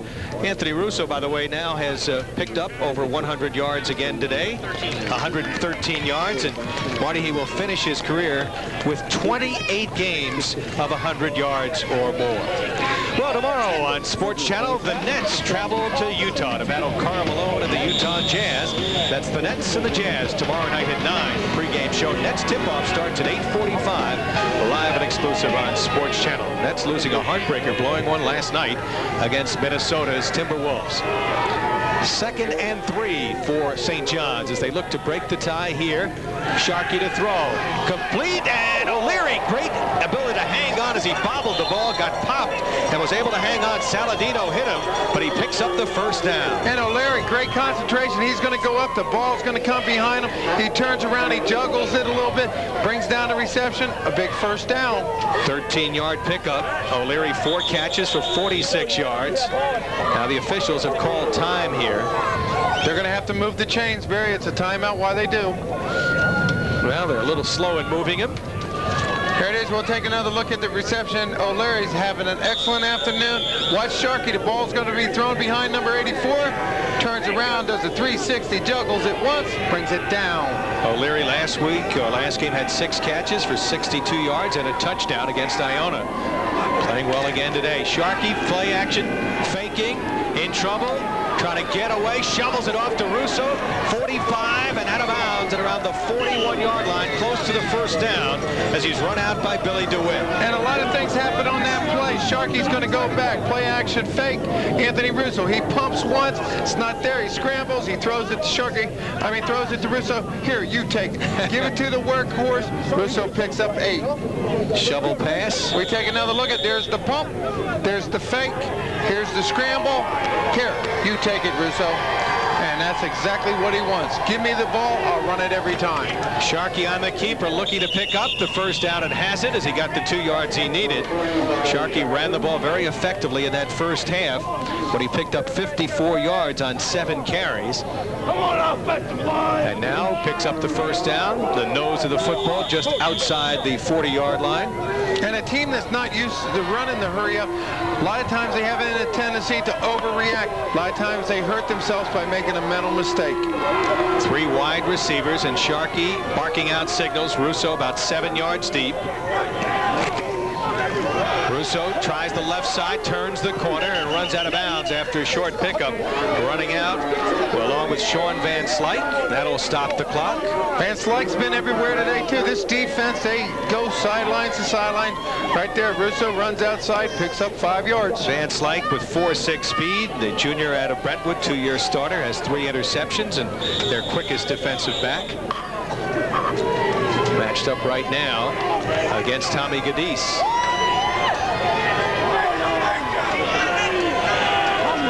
Second and 5 from the 36-yard line. Russo stumbling inside the 35 to around the 34, 33. James Chiarello. But check that, it was Sharkey on the carry. I beg your pardon. Well, Sharkey went back. He went to pump. He started to fall to the ground. Awareness of a good quarterback. Pick up something positive. Now big 3rd down play facing the Redmen. Clock ticking. 9:50 to go. 4th quarter. 3rd and 3. We're tied at 14. Sharkey to throw. Stepping up, throwing into traffic, batted down. He was looking for Dan Parker at the 23-yard line. Flag on the play, however. James Saladino was one of the defenders over there, along with Billy DeWitt. And we may have a pass interference call here. Well, Saladino played it perfectly. If we can get another look at it, they're going to say that he came over his back. Automatic first down. We're in excess of 15, so we're going to preview spot 15 yards, okay? Here's your ball right here. Boy, Sam Kornhauser upset with that call, as you might expect. We have spot foul on that, automatic first. Spot foul. I'm right there. Here's your ball right here. Set it up right there. First down. It's a spot foul, less than 15. Interference on the defense. First down, we're going to start on the snap. Let's take another look at Saladino, number 19. There goes Sharkey. He's going to go back. Watch 19 in the middle of your picture. Does he come over a little bit too early? Looks like it to me. He's on top of Parker's back. So Saladino called for the penalty. 1st and 10 for the Redmen at the 22-yard line. Sharkey rolling left, gets it blocked for Russo, throws in and out of the hands of Iadivio at the 11-yard line. He should have had that one. Sean Van Slyke, a little late on the coverage, but Iadivio not catching that ball. Well, that's throwing behind him, Anthony Iadivio. If you throw it to him, get it in front of him, he's got a little bit of green turf in front of him. He can make something happen. He has to turn around in completion. Down on 2nd and 10 from the 22. 3 wide receivers in the ball game for the Redmen. O'Leary and Iadivio at the bottom of your screen. Gadis to the top. Looking for Gadis on a quick out. And they're going to rule it incomplete at the 15-yard line. And what Sharkey's doing now, he's got to go back. He should regroup. Regroup your entire offense. Go back and huddle. This is too important of a drive. We're in the middle of the 4th quarter. Settle everybody down. Last 2 passes he's thrown behind the receivers. That's been a problem all year for Sean Sharkey. Last year he had an outstanding year, throwing 54% completion. This year, 10% lower. So here we go on 3rd and 10 from the 22. Sharkey 10 for 18, only 119 yards. He's in trouble, and Billy DeWitt wraps him up for a huge loss. The sophomore from Lindenhurst drives him back about a 15-yard loss. And what a sack, what a big defensive play by Stony Brook. Takes him out of field goal range. But you can't blame Sharkey on this one. DeWitt's going to come from the blind side. He's going to put that headgear in the middle of Sharkey's back. Watch him, there's nobody. The guard's uncovered. He's got to pull to pick up DeWitt. Sharkey goes back. Wow, big play at a big time in the game. DeWitt 5'11", 180, but hit like a freight train there. And now Parker will punt from around the 45-yard line. Steps forward, tries to hit it high. Fair catch called for at the 14-yard line. And a 20-yard kick as the fair catch was called for by Jeff Morgan. And in this tied football game with 8:40 to go, Stony Brook takes over 1st and 10. And you knew it was going to happen before long. Number 39, Billy DeWitt, as we follow him to the sideline. He's been creeping, Barry, the whole game. All of a sudden, he sees nobody come out to get him. He blitz, puts Sharkey out of the field goal position, gives his defense a big lift. So Timmy Schroeder now with a 1st and 10. It was his touchdown pass to Fisher that tied the ball game in the 3rd quarter. Now the game tied at 14, 8:40 to go. He takes over 1st and 10 at the 14-yard line. On the handoff, Delmadge will cross the 15, get up to around the 18-yard line. Walter DeForest on the tackle for St. John's. And DeForest, he's in double figures again. Starting the 4th quarter, he came in with 11 tackles. In case you're just tuning in, St. John's led 7-0 on an Anthony Russo run. Chris Delmadge's run tied it at 7. St. John's led 14-7. Gadis on the receiving end of 11-yard Sharkey pass. And then Fisher caught a touchdown pass of 34 yards to tie the game. Now DeForest moving on the line. It's a live play, though. It's a live play. The ball was snapped. And Schroeder driven out of bounds by Diamikis. Another flag on the play. They're going to call, I believe, Barry, they're going to call that the defense was in that neutral zone, but the ball was snapped.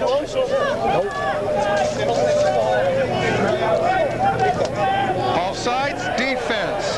That was DeForest, I believe, number 47, who had jumped the gun. Now, the one thing you have to remember, you can't be in the neutral zone when the ball snaps. Great awareness by the center. He snaps it, They're in the neutral zone. Free Got the play. encroachment on the defense. Replay second down. Second down. No. You guys jumped over and made contact. Same thing you said, Barry. Walter DeForest getting the explanation from our official, Alan Delveno, and his crew's done a fine job today. 14-14, 7:56 to go on second down. They'll stay on the ground. And Dalmage blasting across the 25 up to the 27-yard line. Chris Carew on the tackle. And they will pick up the first down on that play. Along with number 79, Ray Lambright. But Barry, we're getting down midway in the fourth quarter. If Stony Brook can control themselves, run some time off the clock, have a controlled offense, they have a chance to win this game. Barr and Heptig line up bottom of your screen as wide receivers. Come on, Redmen. Come on, baby. Again, St. John's creeping up as if to blitz. Delmatch tries the left side and picks up about 3. Steve Dombrowski breaking up the play, number 71. Hope you've enjoyed our coverage here on Sports Channel. This is our 14th and final game involving Hofstra and St. John's. A good year for both schools. Now Stony Brook with 2nd and 7. Schroeder throwing upfield. Fine catch by Saunders, doing a couple of dances, has the first down at the 40-yard line. So Leroy Saunders out of Cardinal Hayes High School in Harlem, who was one of their fastest receivers at 4.5, makes the catch. Kurt Ditzler wraps him up, but not before he picked up the first down. Well, how many times you got to get pressure on the quarterback? Watch the routes by number 9. He goes down, he sits in that zone. Schroeder delivers it, picks up a big first down. They're not in any hurry. They're being very patient. Remember, this is a balanced attack. They can hurt you with the run. If need be, they can throw the ball. Well, they're close to 200 yards passing today for Tim Schroeder, so both running and passing the ball, this balanced attack has done well. They've hurt themselves with 4 turnovers. This is Delmatch. Delmatch, first down as he gets to the 48-yard line of St. John's. Walter DeForest brought him down, but not before he picked up 12 more yards. And again, they come back with that counter trap. Number 79, Greg Cross, he's going to lead the way. The young man's only a sophomore, 270 pounds. All you want to do, get in his hip pocket. There he is. Knocks the defender down. The match does the rest. Again, this is a very young Stony Brook team. The only player on offense that they will lose will be Ken Zach. Everybody else back at the skill positions and on the offensive line as well. Nothing doing there as the play broken up. Billy Justison tackled for a loss of 2 on the play by Chris Carew.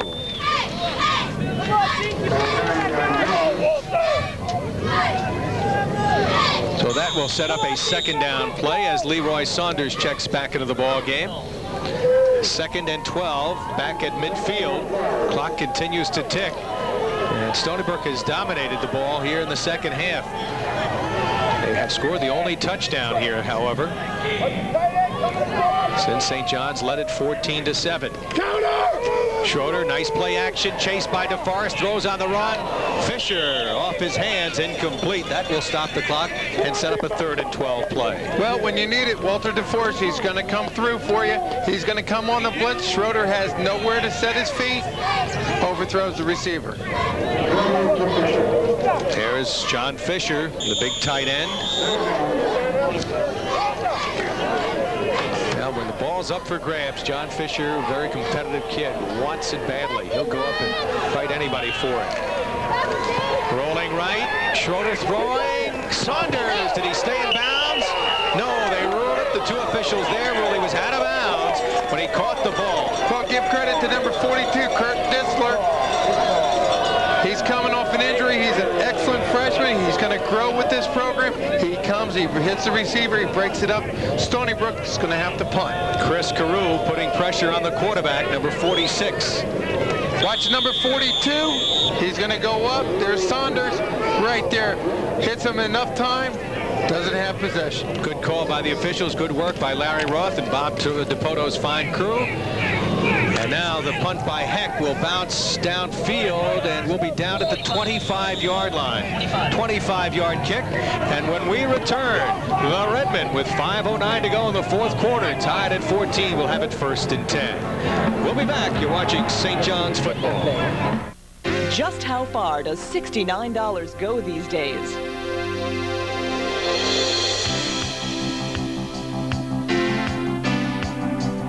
Would you believe all the way to the sun? On Sunjet, New York to St. Petersburg, just $69. New York to Fort Lauderdale, $69. Call 1-800-4SUNJET to reserve your seat. Sunjet, we've got your ticket to the sun. Federal Savings is proud to be associated with St. John's University. And for more than 50 years, Home Federal Savings has been lending money to New Yorkers and has grown to be one of the strongest banking institutions in the country.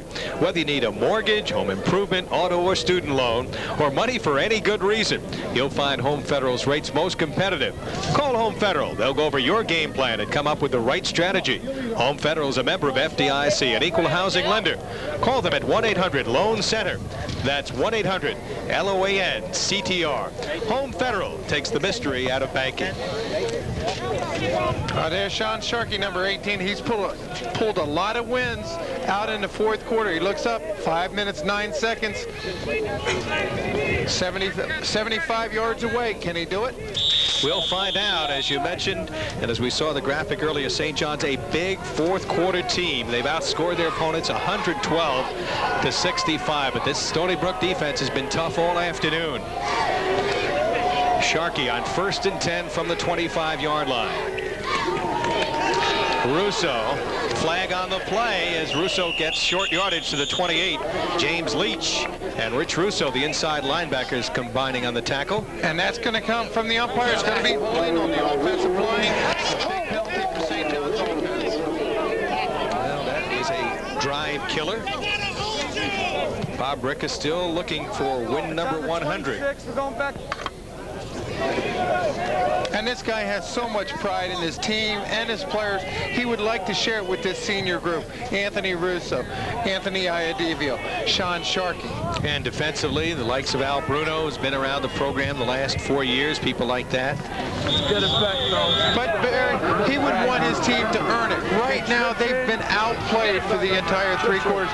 Only a few mistakes by Stony Brook. Otherwise, this game could have been out of reach. 1st and 20 at the 16-yard line. Russo again, the single setback, about 7 yards deep. They try Russo, tries the left side, not much there, got to the 19 or 20. Richie Russo on the tackle along with James Saladino, came up quickly from the secondary. No, that only picks up about 4 on the play.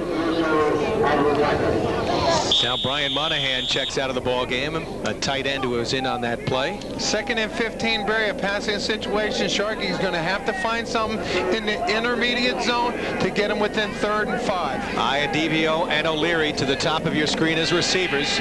Sharkey looking that way, throwing up the middle, diving catch by Iadivio, but he could not hang on at the 35-yard line, which was right around the 1st down marker. Would have been enough for the 1st down. Sharkey would have had enough composure to go up there. You don't have to hurry anymore. Big 1st down play. Now 3rd and 15. And the clock shows 4:09 to go in this fourth quarter. Sharkey 10 for 19 for 119 yards. Last game out, he threw 53 times and completed 26 against Iona. And it's 14-14. He's yet to throw an interception.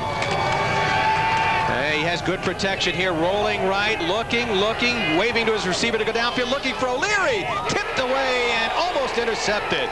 It was tipped downfield that time by Rich McConaughey, the outside linebacker, back playing on pass defense, as it looked for a moment that O'Leary was going to get that ball, but another big defensive play by the Patriots. Well, McConaughey, he's not going to be beat deep. Here's your outside linebacker. He goes downfield, 15 yards, tips the ball, big incompletion. Stony Brook, 4 minutes left to play. They're going to get excellent field position. Parker will be punting with the wind, standing back at around the 5-yard line.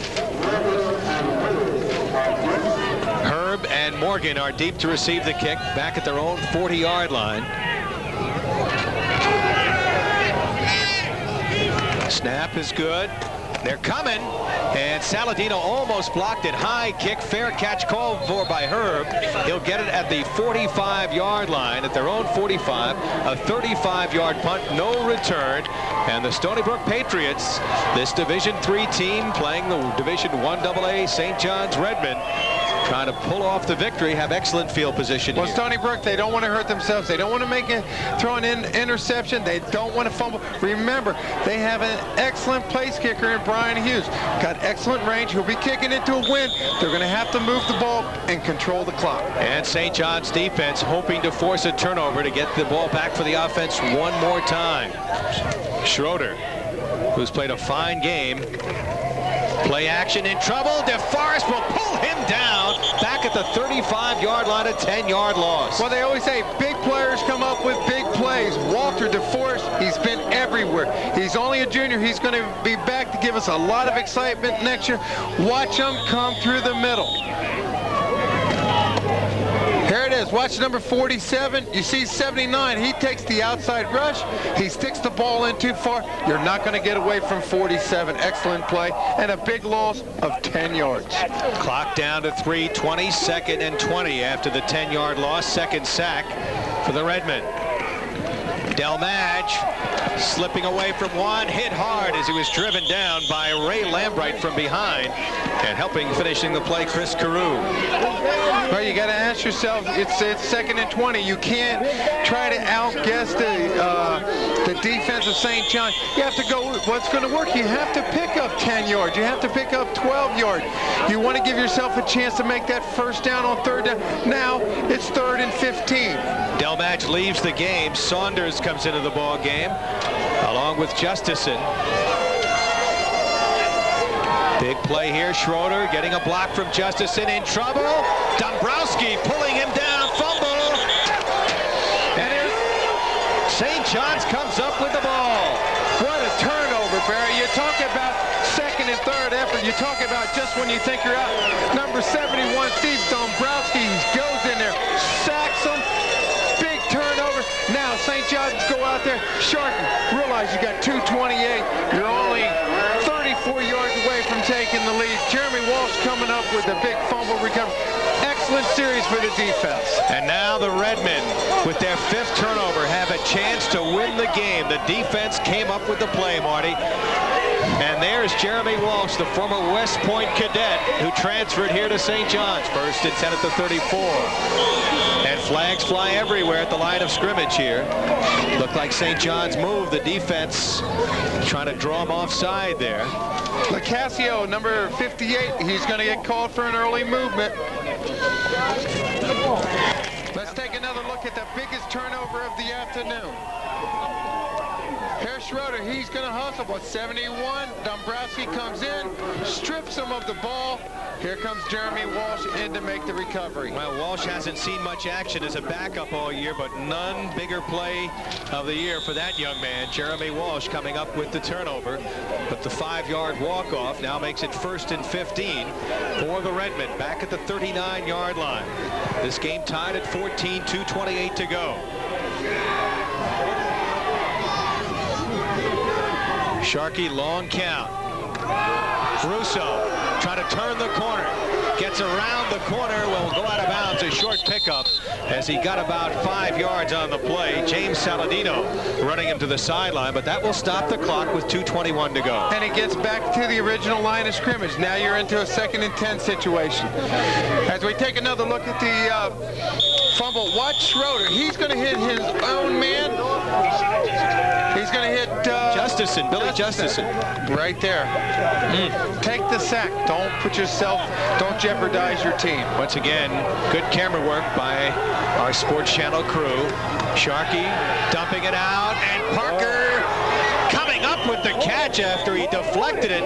Great concentration to finally come up with it as he bobbled it. It bounced in the air. Richard McConaughey on the tackle, but it is close to a 1st down. It'll be 3rd and about 2. And as you said, Barrett, we had breakfast this morning with Parker's family. His father said, "Get my son involved." Right here, here's Sharkey. If he throws the ball, if he leads Parker, the ball's a little high. Parker goes up, he tips it, the concentration, makes the reception.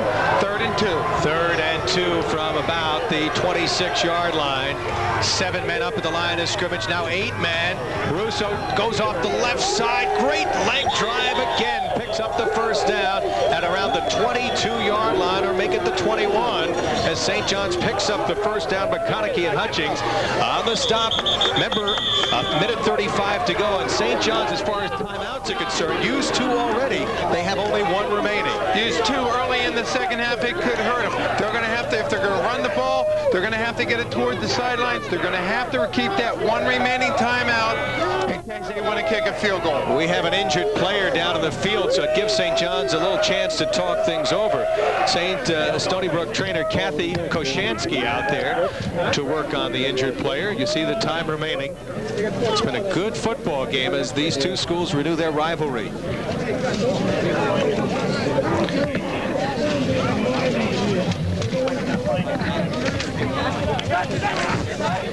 Well, the injured player down on the field, number 89, being attended to right now, and that is Keith McInnes, the good-looking freshman from Patchogue High School. Well, our next live telecast will be on December 11th as we move indoors to the hardwood at Iona College. The Gales will be playing their arch rivals, the Fordham Rams. That's Saturday, December 11th, 1 p.m. on Sports Channel. Just part of some great college basketball you'll see on Sports Channel this season, featuring Seton Hall, the MAC, and Fordham. Well, in case you're just tuning in, we've had a very interesting ball game, a game in which Stony Brook twice has come back to tie the game after trailing 7-0 and 14-7. And while we're talking about basketball, St. John's will be playing at the Nassau College December 18th against Fordham. And by the way, that same big action of 4 games, Stony Brook will be playing against Adelphi. So here we go as the injured player is helped off, and that is a key defensive player, Keith McInnes. And Stony Brook has made a change right now. 1st and 10 for the Redmen at the 22-yard line. You think Bob Rickett has a few butterflies. He looks up. This is the last game for 93. A minute and 25 seconds. Is he going to get number 100? We'll find out if Anthony Russo can deliver the mail. Russo going forward. Look at that surge to the 15-yard line. Pickup of around 7. Russo and McConaughey on the tackle. Clock continues to tick. 1:08 to go. Now St. John sends Anitra, Lambright, and Monahan into this short yardage situation as they take out some wide receivers. To tick, they're in field goal range for John Ledwith. 2nd and 4 at the 16-yard line. You see the time remaining. Motion on the line of scrimmage, and Sharkey bangs the ball down in disgust there. And St. John's will be penalized once again. You don't want to hurt your own cause right 5, there. Okay, man, we're going to move back 5. Here we go. It's going to replay 2nd. There's your ball right here, Nick. Again, John Ledwith, the field goal kicker, has missed 2 today. Full start on the offense. Replay 2nd. Replay 2nd. Here we go.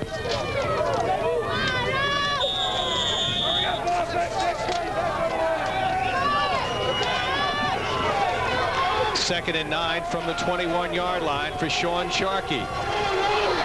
The clock ticking. He's taking a lot of time here. They're blitzing. Sharkey rolling right, looking, throwing on the run, and might be pass interference. There was contact. Saladino making contact, but no penalty down around the 10-yard line as he and Iadivio made contact down there. But Barry, I think if we get another look at this, I think the ball was tipped at the line of scrimmage. Right here, I think it's tipped at the line of scrimmage. That's why there's no pass interference. Look at Sharkey. He's going to roll out. He throws the ball right here. Watch number 47, Leach. He gets his hand up, tips the ball. That's why there's no pass interference. All right, so it's 3rd and 9 at the 21. 23 seconds to go. They're almost in the middle of the field, which is where they want to keep it for a possible field goal to win the game. Look for Russo to take it up the middle. No mistakes right here. Again, they show blitz that time from Leach. Russo, no hole, will get it in the middle of the field, tries to get it a little closer, edging to around the 19-yard line, and St. John's will possibly take a timeout here with 16 seconds to go. Ledwith, who's missed 2, and remember in the first game we did, you and I 3 years ago, he kicked the winning field goal against Iona with time running out as a freshman, a 44-yarder. He hasn't been a star ever since. He's missed quite a few field goals for St. John's, but it's going to be in his hands probably, Marty, in a couple of seconds as Sharkey and Russo walk off. Well, a very emotional game. They've given it their all. Right now you see Bob Rickey. He's going to be in there telling, hey, we got it. On the blocking, guys, on the blocking. Let's make sure our heads are up. We know what we're doing. Listen to me carefully. Hey, if they do block it, flinch. Yeah, they're going to try to make you move. If they do block it, you got to cover it. They can run it back. Okay? 1, 2, 3, up to the Redmen. 1, 2, 3. Here we go. But there's Bob Rickey right there. He's telling his guys, go out there, play with pride. Don't let Stony Brook bring you offside. Come on, guys. Believe in yourself one last time. So here we go. The Redmen, who have won games in dramatic fashion all year, will try to do it here. It'll be a 37-yard attempt. The spot of the ball at the 27. John Ledwith, the junior from St. Francis Prep here in Queens. The ball down, the kick on the way. The kick is up, and the kick is good! And a lot of history in that kick, Barry. The Redmen, for the final time here on the field, being called Redmen, they go out with a victory. Bob Rick's 100th victory. Still 11 seconds left, time for a kickoff and maybe a play. But boy, are these the cardiac kids here? They love to put the pressure on themselves, come right down to the final play. It was just a few weeks ago at Georgetown where they trailed 24-0 late in the third quarter. Anthony Russo got ignited with the 50-yard touchdown run, and then they went on to win it dramatically, 25-24. And here is the kick once again coming from John Ledwith. Now watch Ledwith. He kicks, he follows through, he gets it up into the wind. A beautiful kick. Splits the upright. Could Ricka be getting number 100? Yes, sir. I believe so. Oh, the face tells it all. As Bob Ricka, his club loves the dramatics, the theatrics. There's Anthony Russo praying and so happy right there as his brilliant career has come to an end. Anthony Russo winding it up today with another outstanding game. 11 seconds left.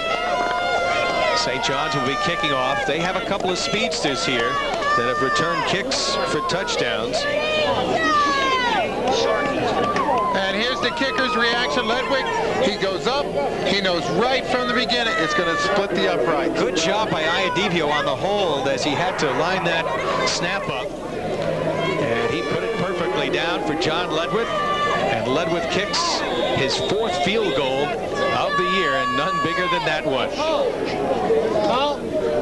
Now the kick coming downfield. This will be taken and brought back right here by Jeff Morgan, reversing to Saunders. Saunders in trouble, back at the 3-yard line, flags on the play. Saunders will be yanked down in the end zone as time runs out. There is no time left on the clock, and there are flags on the play, so let's see if it's a penalty against St. John's. The game is not over. But if it is against Stony Brook, the game should be over with no time remaining. Well, there's going to be one on St. John's for face mention right there at the end. Back it up, back it up. That may give Sam Kornhauser one more play here, even though there's no time left on the clock.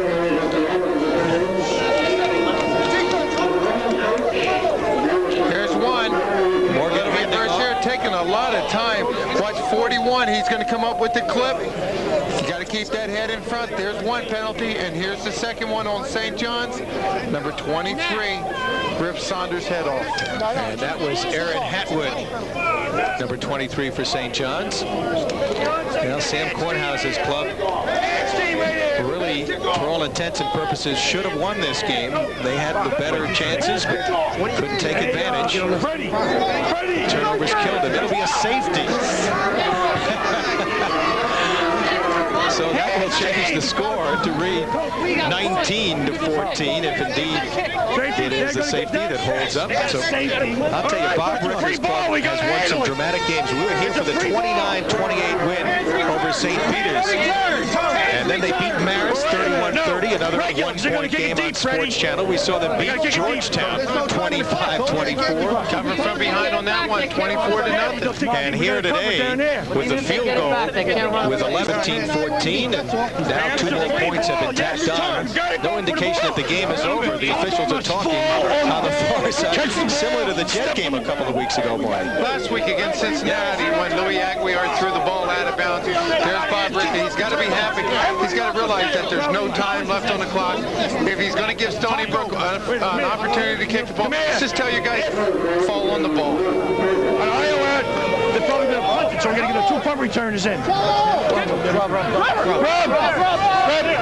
Yeah, so you got deep man. You got me. Rob, you got Iowa? You're the deep man, right on this? Where were you? As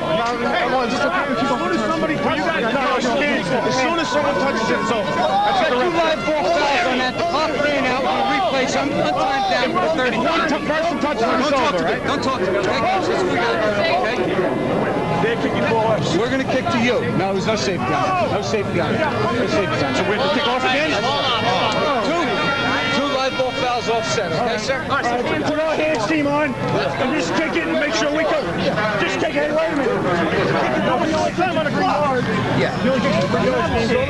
Well, as you heard the official, no safety, 2 live ball fouls, so St. John's will have to kick off. The penalties offset one another, and the Redmen will kick off once again, so we'll have at least 1 more play left to our football season. And you heard Bob Ricker, he wants his best athletes up there with the best hand. It's going to be an onside kick. He's going to just try to kick it to 10 yards. Let them fall on it. Get the game over. Let's go eat some turkey. Regular team used to tackle and they got so the scoreboard should really read 17-14. And the Redmen in 4 of those Sports Channel games will have won by a total of 6 points. 4 of the 5 games we televised here on Sports Channel, so they have come right down to the wire in each of them. One more time. Holy moly.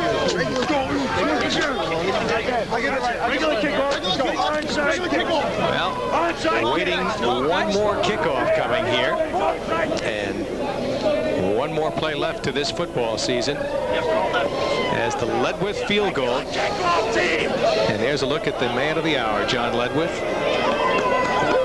And Barry, if you thought we saw some laterals and some passes all game, you watch this play. Well, we saw it. The Bengals finished last week against the Jets. This ball is going to be like a hot potato coming out of here.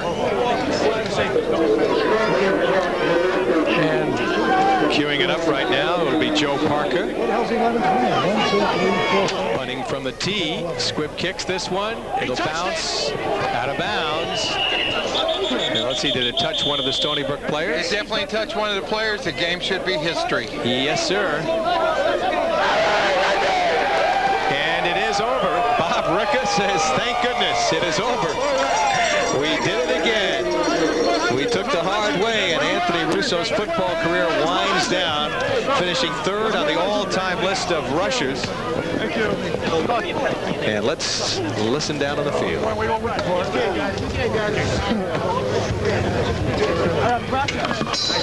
Bob Ricker going over to shake hands with Sam Kornhauser. They're good friends. They battled each other many years in the past, and Russo getting congratulations, and Sam Kornhauser, the rest of the coaching staff for Stony Brook, saying you've had a great career. So Larry Resnick, St. John's. And there's John Ledwith, the unlikely hero, as he comes up with a 37-yard field goal to win it. And the Redmen finished the season with a record of 8-3. And for the Stony Brook Patriots, they wind up 6-3-1, losing their last 3 games after going undefeated in their first 7. But certainly a very good effort. This Stony Brook team you're going to hear from with all the young players they have, Marty. What a great game they played. Few mistakes, 4 turnovers. Well, 5 turnovers. That's going to hurt you. You can't beat a good team like St. John. St. John's had everything to lose today if they didn't come home with this victory. And there's Anthony Russo winding up his career with another great effort as he has finished his career close to 6,000 yards. He gained 145 yards today. Hey, thanks everyone out there. And finished his career with about 5,800 and change. And you can see the emotion on the face of some of the other St. John's players. Sean Sharkey winding it up. 5,834 yards picked up by Sean Sharkey's buddy. And that, of course, Anthony Russo, who will be honored at the National Football Award dinner December 7th at the Waldorf Astoria as he receives a National Football Foundation postgraduate scholarship. Let's go down to the field. Carl Reuter standing by with Bob Ricker. All right, thanks very much, Barry and Marty. I have Walter DeForest to my right here and Coach Bob Ricker, and Drew Paradine is right here from Premier Car Rental, has a couple of presentations. Drew? First, I'd like to present the award for the first annual Thanksgiving Day Bowl. It goes to Coach. Congratulations from Premier Car Rental. Nice job. It goes to the Redmen. Drew, you have another presentation for Walter DeForest. On behalf of Premier Car Rental again, we'd like to present this award to Walter DeForest. Congratulations for the player of the game. Nice job. Walter, nice job. All right, let me turn it around. Walter in the game had 14 tackles and a sack. And Coach, it didn't look like number 100 was going to come this year, but once again, St. John's just wants to play the fourth quarter and win the game late. Well, I think we played a little more in the fourth quarter today, but the kids, what can you say, Carl? The entire season, they just hang in there. A great deal of character, a pleasure to coach. It's been a fantastic year. When they come back like that, they want to do it, and that's what makes it all worthwhile. What about Anthony Russo now? We saw him play his last football game for the Redmen. Goes out as the greatest rusher Division III and number 3 all-time on all levels of collegiate football. One of the greatest rushers ever, okay? And thank God Anthony came our way, and we'll surely miss him. All right, now what does 100 mean to you? You didn't really want to talk all that much about it because you didn't want to jinx yourself or anything or let that distract the kids from coming out here and playing. What does number 100 mean? It means I'm old. It means you're old. 16 years? I've been around a long time, and but yeah, it's a milestone, and we're happy about it. And the fact that Howdy Myers, the only other coach in Long Island, ever attained that, and so I'm in pretty good company. Special meaning winning that one on a holiday on Thanksgiving? Well, hey, great day, holiday, and the kids played great, and yeah, it's just a super day. So all the way around, it's a happy day, and it'll be a long, happy winter. All right, Coach, congratulations on another good season for the St. John's Redmen. Thank you for Sports Channel for following us. We're 5-0 this year, Sports Channel, so let's get 10 next year. Huh? All right, there you go. That'll do it from down here on the field. Final score, St. John's Redmen victorious 19-14 over Stony Brook. We're back with more right after this. Nice job, Bob.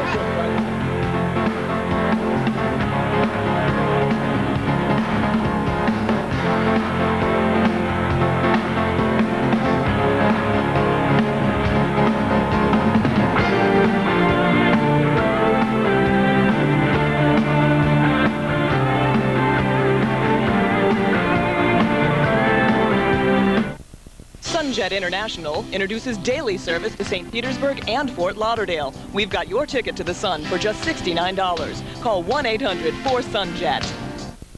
Fans, Major League Baseball Home Video presents 50 years of World Series memories. For the first time ever, select your favorite fall classics from 1943 to 1993 and build your baseball library with all the unforgettable moments, heroes, and glory that make the World Series the premier sports championship. Also available are special discounts on team collections.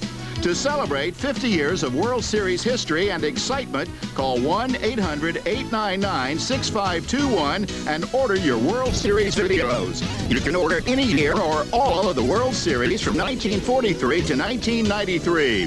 To order by credit card for just $19.95 each plus shipping, call 1-800-899-6521. Call 1-800-899-6521 to order any official World Series video. That's 1-800-899-6521. I'm paid to buy the high-volume copies. I don't want to have to worry about them. The corporate line from Canon.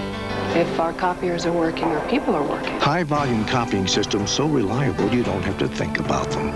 All I want to know is it keeps copying, sorting, stapling. End of story. The corporate line from Canon, the #1 copier company, and the new power and high-volume copying. New York's authorized source for Canon office equipment, Leslie Copiers. For more information, call 1-800-LESLIE-9. Still the greatest city in the world. What better place for a great university? A university with more than 19,000 students, enrolled in more than 100 different majors. A university with national prominence and prestige. A university that reaches across the seas with exciting study abroad programs in Budapest, Hungary, and Maynooth, Ireland. Yes, the city is New York, and the university is St. John's. Meet Premier Car Rental, the new service leader in the industry. Premier Car Rental is ready to serve you at 7:30 a.m. while most of our competitors are still sleeping. We offer compact to full-size cars and minivans and unlimited free mileage. Others boast they deliver your car. We deliver and pick up too. Free. Rent 93 and 94 models for as low as $21.99 per day. Call Premier Car Rental with 15 offices throughout Long Island and New Jersey. Premier service is no accident. St. John's University football has been brought to you by AC Delco Automotive Parts. AC Delco, it's like buying time. By Leslie Supply, New York's authorized source for Canon office equipment. By Home Federal Savings Bank, they take the mystery out of banking. And by Premier Car Rental, Premier service is no accident. Well, you see the uprights, and that was the story. John led with booting one through the uprights, 37 yards away, and making it a happy Thanksgiving for St. John's as they win it in dramatic fashion, 17-14. Back, of course, with Marty Lyons and Carl Reuter on a cold, windy day, and quite a dramatic finish once again, Marty, for the Redmen. Just a great victory for Bob Rick and the Redmen. They played well. They kept themselves in the game. Then the big kick at the end, they take home a victory on Turkey Day. You know, Carl, Stony Brook certainly came to play today. They've shown they're going to be a real fine team with the young players they have in the future, but they kind of self-destructed with those 5 turnovers. They really did, especially at the end when Schroeder was carrying the ball like a loaf of bread there. It was wide open. He was able to get stripped there, and St. John's jumped all over that turnover, and Ledwith turns it into the game-winning field goal. Well, St. John's certainly provided us with a lot of theatrics, dramatics in the 5 games that we had. 4 of those coming right down to the final minute and winning by very close scores. Well, on Thanksgiving, too, we'd like to thank all the viewers and ask you to remember and be thankful for your health and be thankful for your family, and remember us next year. We certainly have fun once again. 14th telecast, Carl, and we want to thank the people both at Hofstra and St. John's for their hospitality, and the SIDs, just about everybody, our crew, Bob Doxey and Matt Lissandro, a couple of the guys who worked so hard in the crew, Bob DePoto, Larry Roth. We've got so many names. So you want me to continue now? Well, you know a few. Phil Izzo, Sid Drexler, no, we've got enough of them. It's been a fun season. We've had fun. The only thing that I've got to complain about is how you always come on a telecast and say how cold and windy and frosty it is. But meanwhile, if you notice, Barry's always up there with Marty. It's nice and warm, and he drinks hot chocolate during the game. All right, Carl. We didn't have any today, Marty, but it's been a fun season, and again, fun working with you. We finish our 3rd year. And how about you as a potential coach? Well, Go for it. I tell you what, I really think that I'd like to get back in the game. It's still in my blood. I really enjoy working with Sports Channel, Bob DePoto, Larry Roth, yourself, and Carl. I've learned a lot from you, Barry, and the one thing I have learned is I think I'd rather be on the field. All right. So that will wrap it up on that very pleasant note as my sidekick gives thanks. Marty Lyons, once again, our final score this afternoon. St. John's 17 and Stony Brook 14. Remember tomorrow, the Nets take on the Utah Jazz live at 9 o'clock. Devil fans can see their team on Sports Channel America tomorrow at 8:30 when the Devils battle the St. Louis Blues. Then Saturday at 1, the Islanders look to shut down the red-hot New York Rangers. For Marty Lyons and Carl Reuter, this is Barry Landers saying so long for the final time, and thanks for watching college football on Sports Channel. You guys did a great job.